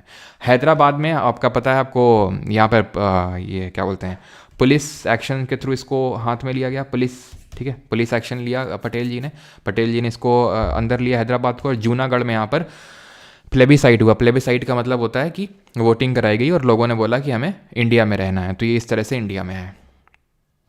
और फिर ये भी था कि भाई इंडिपेंडेंट आप कॉन्स्टिट्यूएंट असेंबली आप इंडिया की खुद आप अलग से बनाओ, मतलब इंडिया अलग से बनाएगा अपनी, पाकिस्तान अपनी अलग से कॉन्स्टिट्यूएंट असेंबली बनाएगा, अपना कॉन्स्टिट्यूशन बनाओ, और जैसा आपको देखना है वैसा आप अपने हिसाब से करो, और जब तक नहीं बन रहा है तब तक आप एक गवर्नर जनरल को अपॉइंट कर सकते हो। तो हमने as a matter of respect Mountbatten को ही गवर्नर जनरल बना दिया, ठीक है। और लास्ट गवर्नर जनरल भी यही था, ठीक है, माउंट बैटन ही। और उसके बाद माउंट बैटन को हटा के C राजगोपालाचारी को बनाया गया, और ये पहले और आखिरी इंडियन थे जो गवर्नर जनरल की पोस्ट पे बैठे थे, क्योंकि इसके बाद गवर्नर जनरल की पोस्ट को ही हटा दिया गया था, ठीक है, इंडिया के द्वारा। तो इसीलिए C राजगोपालाचारी को हम बोल सकते हैं कि ये पहले और आखिरी गवर्नर जनरल थे, इंडियन गवर्नर जनरल थे इंडिया के, ठीक है। और अगर हम पाकिस्तान की बात करें तो पाकिस्तान का जो जिन्ना था, जिन्ना खुद ही, मोहम्मद अली जिन्ना, वो खुद ही क्या बन गया, इसका जो है पहला गवर्नर जनरल बन जाता है यहाँ पे, ठीक है। And I think if I am not wrong, Mohammad Ali Jinnah की जो आई थिंक जो डॉटर है, बेटी है, वो भी ब्रिटिश सिटीजनशिप उसने ले रखी है, if I am not wrong, ठीक है। उसका नाम डीना वाडिया है, ठीक है। आई थिंक ले क्या रखी, आई थिंक डेथ हो चुकी है उसकी भी, लेकिन she was a British citizen, if I am not wrong, ठीक है।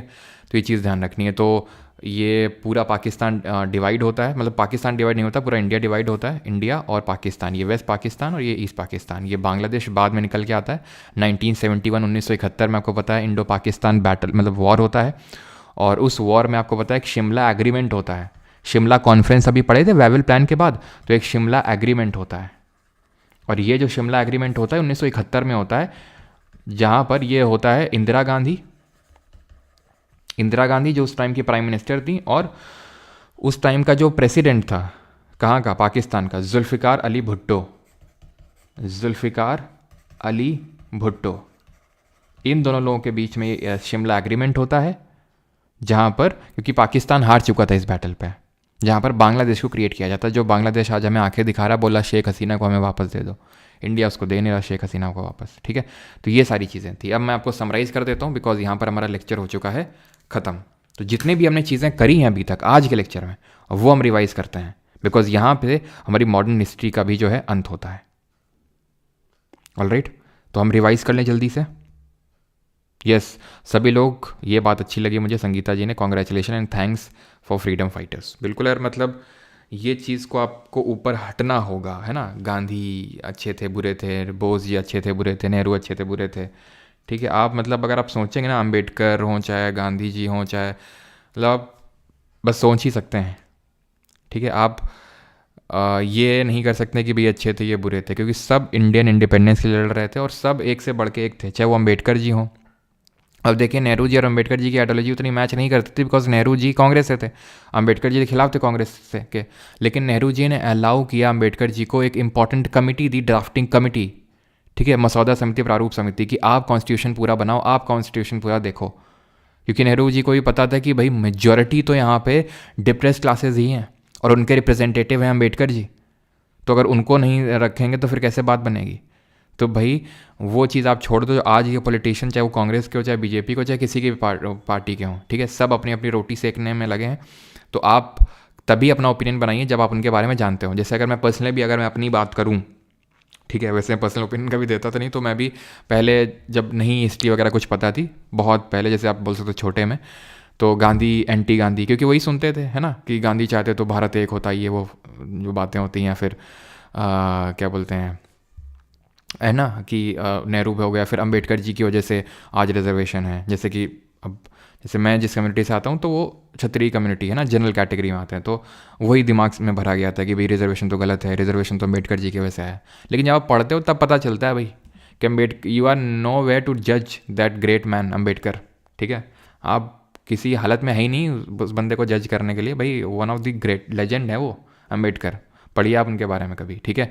और वो चीज़ तो आपको तब पता चलेगी ना, रिजर्वेशन, वो बात देखो, वो डिबेट अलग है, मैं ये नहीं बोलूँ रिजर्वेशन अच्छा है बुरा है, वो तो डिबेट अलग है अपने आप पे कि भाई रिजर्वेशन होना चाहिए नहीं होना चाहिए, लेकिन आप अम्बेडकर की आइडियोलॉजी पे शक नहीं कर सकते हैं, ठीक है, क्योंकि आप जो दलित के साथ उस समय जो होता था, ठीक है, वो इट वॉज द रियलिटी, ठीक है, कि उनको सब सर्वेंट ऐसे रखा जाता था, तो that was the dire need of that time, वो बहुत नीड थी उस टाइम की, ठीक है, जो अम्बेडकर जी ने किया, राइट।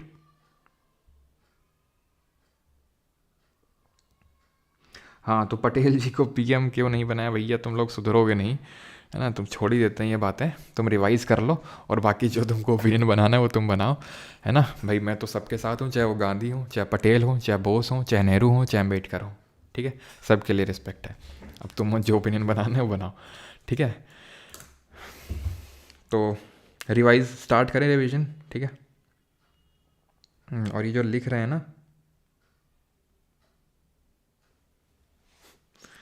भैया मेरे, सरदार पटेल जी की डेथ हो गई थी 1950 में। पहले जनरल इलेक्शंस कब हुए थे? 1951-52 के टाइम पे। तो कहाँ से प्राइम मिनिस्टर बन जाएंगे सरदार पटेल, और सरदार पटेल और नेहरू बहुत घनिष्ठ मित्र थे। चलो खैर छोड़ो, तो स्टार्ट करते हैं जो आज का लेक्चर हम शुरू किए। तो 1932 में, ठीक है, आंखें बंद करेंगे सभी लोग, हम लोग उसको रिवाइज करते हैं। तो 1932 में मैकडोनल्ड अवार्ड आता है, जिसमें कि क्या बोला जाता है, दलित को सेपरेट इलेक्टोरेट दिया जाएगा। गांधी जी यरवदा जेल पूना में मतलब एकदम फास्ट इनटू डेथ पे चले जाते हैं। तो उनको कन्विंस किया जाता है कि भाई आप फास्ट इनटू डेथ पे मत मतलब अम्बेडकर जी को कन्विंस किया जाता है कि भाई आप गांधी जी के साथ एक पैक्ट साइन कर लो। तो एक पैक्ट साइन होता है, ज्ञापन, एक समझौता, एक साइन होता है, जिसको हम बोलते हैं पूना पैक्ट, जहाँ पर अम्बेडकर जी एग्री कर जाते हैं कि ठीक है हम सेपरेट इलेक्टोरेट नहीं लेंगे दलित के लिए, लेकिन जो नंबर ऑफ सीट्स रिजर्व्ड है उसको बढ़ाया जाना चाहिए। ठीक है, उसको बढ़ाया जाना चाहिए। ठीक है, तो उसको मैकडोनल्ड ने मान लिया, रैमसे मैकडोनल्ड, जो उस टाइम का ब्रिटेन का प्राइम मिनिस्टर था। इसके बाद क्या होता है, 1932 हमने देख लिया। इसके बाद 1935 का गवर्नमेंट ऑफ इंडिया एक्ट आता है, जिसके प्रोविजंस हम पहले डिस्कस कर चुके हैं कि प्रोविंसेस को ऑटोनॉमी दी, वहाँ से डायरकी हटाया, प्रोविंसेस में बाइकैमरल लेजिस्लेचर लेके आया, सेंटर में डायरकी लेके आया, वो सारी चीज़ें हमने देख रखी हैं। 1937 में इलेक्शंस होता है, कांग्रेस को मेजोरिटी मिलती है। बस अगर आप बंगाल छोड़ दें, पंजाब वाला छोड़ दें, NWFP वाला छोड़ दें, असम छोड़ दें, इन जगह छोड़ के हर जगह यहाँ पर कांग्रेस मेजोरिटी में आती है। 1938 में उससे पहले हमने पार्टी पढ़ी थी। 1934 में कांग्रेस सोशलिस्ट पार्टी किसने बनाई, जयप्रकाश नारायण, आचार्य नारायण देव और मीनू मसानी। 1936 में कांग्रेस आपकी ऑल इंडिया किसान सभा बनती, सहजानंद सरस्वती बनाते हैं। 1937 में जो फैज़पुर में सेशन होता है कांग्रेस का, वो पहला सेशन था जो किसी गांव में हुआ। ठीक है, वो आपका महाराष्ट्र में पड़ता है फैज़पुर। 1938 में हरिपुरा में बोस प्रेसिडेंट बनते हैं। हरिपुरा कहाँ है, गुजरात में। 1939 में त्रिपुरी में, जो मध्य प्रदेश में, जबलपुर मध्य प्रदेश, वहाँ सेशन होता है। बोस जी फिर से प्रेसिडेंट इलेक्ट होते हैं, पट्टाभी सीतरा मैया को हरा के, लेकिन उसके बाद कांग्रेस से रिज़ाइन कर देते हैं बोस जी और ऑल इंडिया फॉरवर्ड ब्लॉक बना लेते हैं 1939 में, the party with in the Congress. उसके बाद सेकेंड वर्ल्ड वॉर शुरू हो जाता है सितंबर 1939 में। उसके चलते कांग्रेस रिज़ाइन कर देती है मिनिस्ट्री से 1939 में, बिकॉज उसके बिना पूछे सपोर्ट डिक्लेयर कर दिया गया था इंडिया का ब्रिटेन की तरफ से वर्ल्ड वॉर 2 में। 1939 में ही दिसंबर के टाइम पे जिन्ना ने डे ऑफ डिक्लेरेंस डिक्लेयर कर दिया था। डे ऑफ डिक्लेरेंस कब, 22 दिसंबर 1939 को। 1949 में ऑगस्ट ऑफर आया लेथगो, उस समय वॉइस रॉय हुआ करता था। ठीक है, ये फेल हो गया। इसके फेल मतलब क्यों हुआ था, क्योंकि डोमिनेट स्टेटस दे रहा था। ठीक है, और इंडिविजुअल सत्याग्रह को लॉन्च किया गया। पहले कौन थे, विनोबा भावे। दूसरे कौन थे, नेहरू। याद दिलाना, विनोबा भावे के बारे में एक चीज़ मुझे आपको लिखवानी है।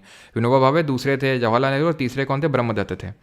1940 में फेल हो जाता है। 1940 में फेल हो जाता है, देन क्या होता है, 1942 में 1942 में क्रिप्स मिशन भारत आता है। क्रिप्स मिशन भी फेल हो जाता है, बिकॉज ये भी डोमिनेंट स्टेटस की बात कर रहा था, और गांधी जी ने बोला it is like a post dated cheque on a failing bank. Cripps mission को क्विट इंडिया मूवमेंट को लॉन्च किया जाता है। क्विट इंडिया रेजोल्यूशन को रेटिफाई किया जाता है। गोवालिका टैंक बॉम्बे में, वहाँ पर रना सब वाली झंडा वगैरह भी फहराती हैं। पैरेलल यहाँ तरीके से यहाँ पर एक्टिविटीज स्टार्ट होती हैं। 9 अगस्त 1942 को, 9 अगस्त 1942 को ये क्विट इंडिया मूवमेंट, भारत छोड़ो आंदोलन शुरू होता है, जहाँ पे गांधी जी ने नारा दिया डू और डाई, यानी करो या मरो। पहले दिन ही सबकी अरेस्ट हो जाती है, टॉप जो लीडर्स थे, इसलिए लीडरलेस मूवमेंट ये बन के रह जाता है। अरुणा असफ अली ग्वालिका टैंक में झंडा फहराती हैं, उषा मेहता अंडरग्राउंड रेडियो चलाती हैं बॉम्बे से, और हमने देखा था कि पैरेलल गवर्नमेंट सेटअप होती है, जैसे बलिया से चिट्टू पांडे वगैरह, ये सब अपनी पैरेलल गवर्नमेंट बनाते हैं। ठीक, अब होता यह है कि धीरे धीरे 1945 आ जाता है, और धीरे धीरे अब ये भी हो जाता है कि जो ये ब्रिटेन है वो जीत चुका है। ठीक है, जीतने की स्थिति में है। तो यहाँ पर वेवेल प्लान भी आता है। ठीक है, 1942 में। लेकिन इससे पहले 1944 में एक जो राजा जी फॉर्मूला है, सिराज गोपालाचारी के द्वारा दिया जाता है। देसाई लियाकत पैक्ट होता है 1945 में वेवेल प्लान आता है, और शिमला कॉन्फ्रेंस होती है, फेल हो जाता है। देन कैबिनेट मिशन प्लान आता है, 1945 में बनता है कैबिनेट मिशन प्लान।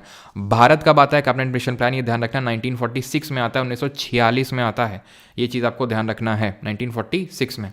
और जब आता है 1946 में, तो 3 लोग थे, पैथिक लॉरेंस, स्टैफर्ड क्रिप्स और एवी अलेक्जेंडर। पैथिक लॉरेंस चेयरमैन था। इसमें यह था कि भाई पाकिस्तान की डिमांड नहीं मानी गई थी, लेकिन ग्रुपिंग का प्रोविजन था, जिसकी वजह से इनिशियली तो मुस्लिम लीग ने इसको एक्सेप्ट कर लिया था, लेकिन बाद में जब पता चला कि ग्रुपिंग तो यार कंपलसरी नहीं है, ये तो कंपलसरी नहीं है जैसे नेहरू बोल रहे थे, तो उसके बाद इसने रिजेक्ट कर दिया इसको। इंतरिम गवर्नमेंट जो बनी थी कैबिनेट मिशन प्लान के हिसाब से, इंतरिम गवर्नमेंट वो गवर्नमेंट है जो टेम्प्रेरी गवर्नमेंट है, वो तब तक के लिए रहेगी जब तक कि अपना एक कॉन्स्टिट्यूशन बना के लोग तैयार नहीं कर लेते। इंतरिम गवर्नमेंट में मुस्लिम लीग के भी मेंबर्स थे इनिशियली, जैसे लियाकत अली जो खान है वो पहला फाइनेंस मिनिस्टर बनता है। ठीक है। लेकिन होता क्या है कि 16 अगस्त 1946 को डायरेक्ट एक्शन डे डिक्लेयर कर दिया जाता है, जिन्ना के द्वारा मारकाट मचती है मेनली कलकत्ता में, कलकत्ता किलिंग्स के नाम से जानते हैं। नोआखली यहीं पे जगह पड़ती है और यहीं पे गांधी जी, जब आज़ादी मिल रही थी भारत को, तब गांधी जी यहीं पे थे।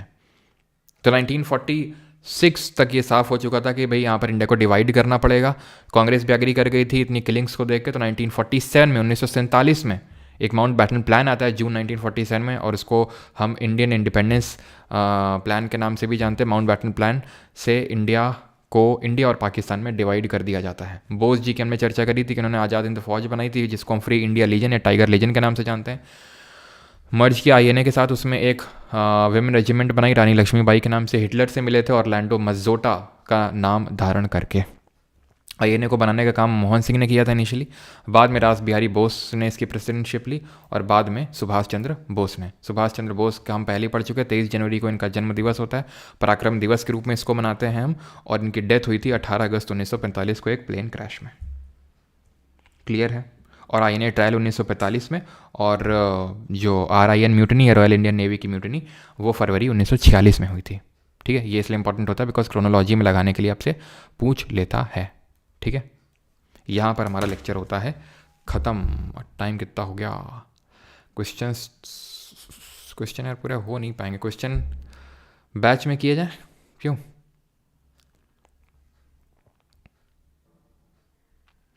क्वेश्चन बैच, और भाई आंखें खोल सकता है ना। क्वेश्चन इंग्लिश में किया जाए।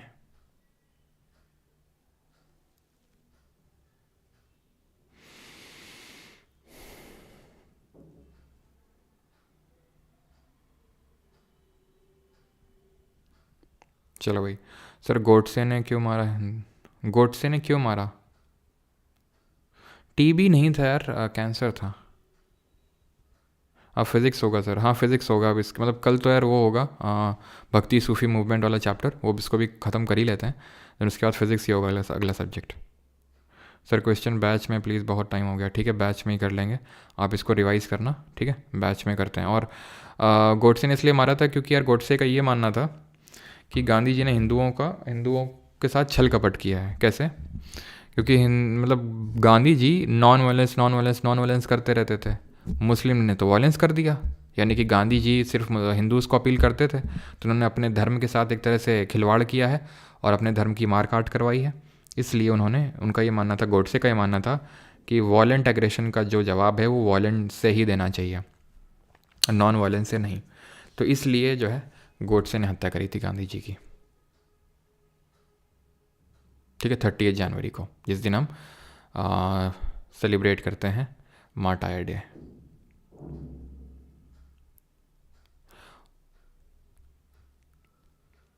और गोडसे का ये कहना था कि मेरी एशेस को तब तक संभाल के रखा जाए जब तक इंडिया फिर से यूनाइट नहीं हो जाता। जब इंडिया यूनाइट हो जाए तब मेरी अस्थियों को इंडस नदी, सिंधु नदी में बहाया जाए। कल के क्वेश्चन की पीडीएफ नहीं मिले? अच्छा, मैं चलो देखता हूँ एक बार। ठीक है,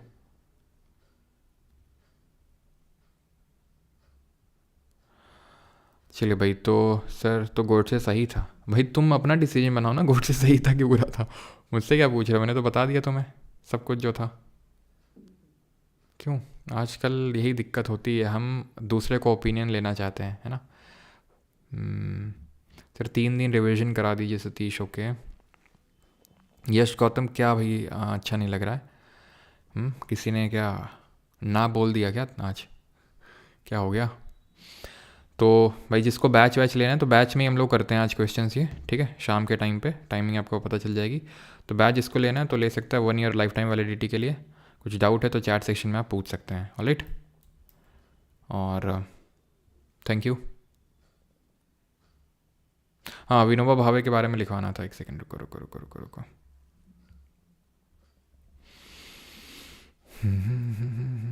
तो विनोबा भावे के बारे में ये लिखवाना था कि इन्होंने भूदान आंदोलन शुरू किया था। ठीक है, भूदान मूवमेंट। जब इंडिया आज़ाद हो गया था, व्हेन इंडिया गॉट इंडिपेंडेंस, तो इन्होंने भूदान मूवमेंट, जिसको कि ठीक है, भूदान मूवमेंट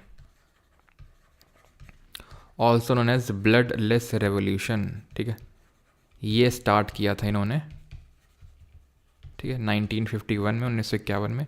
कहाँ से स्टार्ट हुआ? तो भूदान का मतलब, भू का मतलब ज़मीन, दान का मतलब डोनेशन।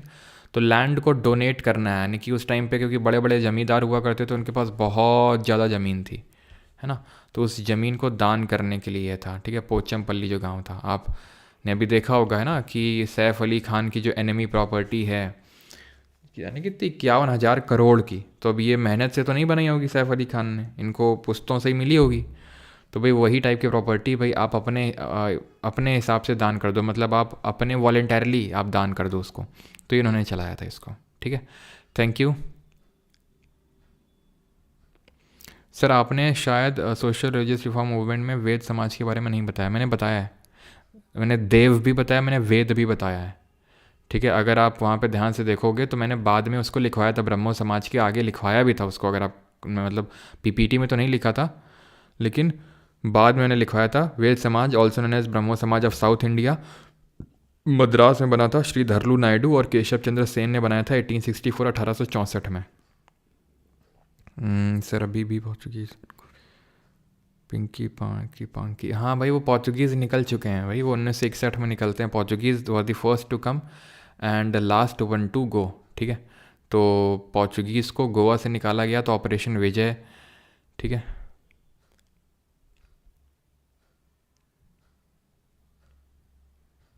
ठीक है, ऑपरेशन विजय चलाया गया था 1961 को, 1961 को, 1961 में उनको मतलब भगाया गया था। फिर आप चिंता मत करो, कुछ इम्पॉर्टेंट चीज़ पे भी मैं काम कर रहा हूँ, ठीक है।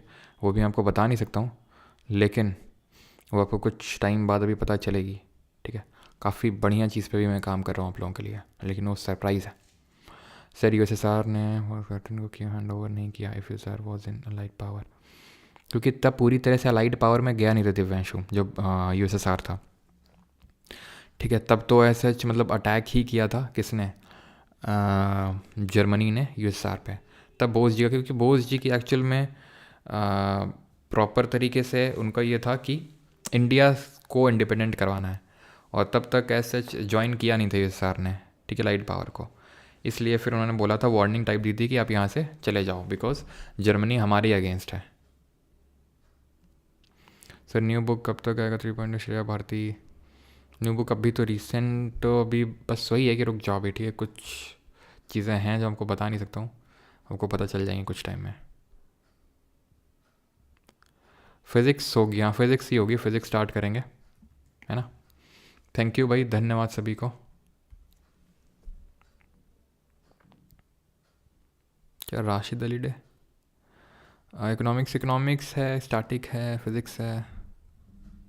सर अब कुछ दिन छुट्टी दे दो ना, ताकि थोड़े टाइम रिवाइज कर लें। पूर्णिमा जी छुट्टी मिल जाएगी आपको, अभी नहीं, ठीक है। एक हफ्ते और थोड़ा पढ़ लीजिए, उसके बाद, है ना।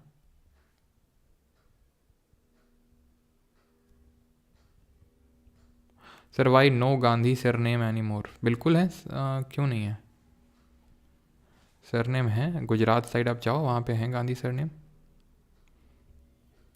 कल छुट्टी कर दीजिए भाई, कल छुट्टी उट्टी नहीं, अभी पढ़ लो, ठीक है। क्योंकि एक्चुअल में, हाँ अभी मुझे भी जाना है, हाँ फेब के फर्स्ट वीक में 8-9 तक, क्योंकि मैंने शायद आपको बताया था, है ना, याद हो अगर आपको, कि मैं अपने गांव में टूर्नामेंट करवाने वाला हूँ, ठीक है। All thanks to you guys, ठीक है। तो स्पोर्ट्स टूर्नामेंट कुछ मैं ऑर्गेनाइज़ करवा रहा हूँ, जो मेरे गांव में, फिर आसपास के गांव में, उन बच्चों के लिए, सभी के लिए। तो उन सभी के लिए टूर्नामेंट होने वाले हैं, तो उसका थोड़ा सा देखना करना है सारी चीज़ें, तो उसके लिए जाना पड़ेगा। तो तब आप छुट्टी ले लीजिएगा, है ना। देखो सत्यम, इन दिस इंटरनेशनल रिलेशंस कोई परमानेंट फ्रेंड और कोई परमानेंट एनिमी होता नहीं है। जब तक जिसके इंटरेस्ट जिसके साथ चल रहे हैं तो उसके साथ है। जैसे यूएसएसआर और यूएसए एक साइड में थे ना, लाइट पावर, अभी तो देख लो कितने कट्टर दुश्मन है। तो वो डिपेंड करता, हो सकता है आज से 50-60-70 साल बाद इंडिया चाइना बहुत बढ़िया दोस्त बन जाए, यूएसएसआर और यूएसए बहुत बढ़िया दोस्त बन जाए। तो permanent as a friend type कुछ नहीं होता है, बस। सर वैलेंटाइन मनाने वाला, अच्छा, इसी कमेंट की कमी थी सर जी, यही सवाल करवा दीजिए ना। टाइम नहीं है ना, क्योंकि क्वेश्चन ज़्यादा हैं, ठीक है। तो सारे क्वेश्चन कहाँ से हो पाएंगे। कुशल कुंवर कौन थे? अच्छा, कुशल कुंवर के बारे में नहीं बताया ना आपको। कुशल कंवर कौन थे? रुक जा रुक जा रुक जा रुक जा रुक जा रुक जा रुक जा रुक जा रुक जा रुक जा रुक जा। कहाँ फ़ोटो थी उनकी? लगाई तो थी मैंने, नहीं लगाई थी क्या? तो कुशल कुंवर एकमात्र थे जिनको लटकाया गया था, जिनको फांसी हुई थी। ठीक है, कुशल कुंवर कहाँ गए यार?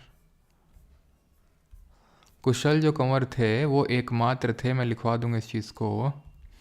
ठीक है, कुशल कंवर एकमात्र एक थे इंसान जिनको कि इस क्विट इंडिया मूवमेंट में फांसी हुई थी। असम से थे ये।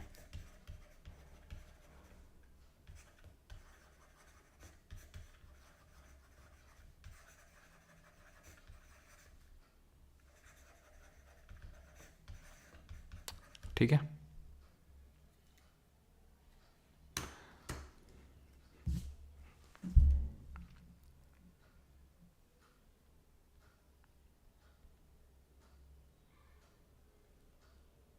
बाबा साहब ने बाबा साहब ने बुद्ध धर्म को अपनाया था 1956 में, 1956 में। मतलब 3.5 लाख लगभग दलित्स के साथ वो भी। मतलब हिंदू छोड़ के बुद्ध धर्म को अपनाया था 3.5 लाख लोगों के साथ। चलो सर, गिल्ली पुच्ची क्या बोल रहे हो भैया?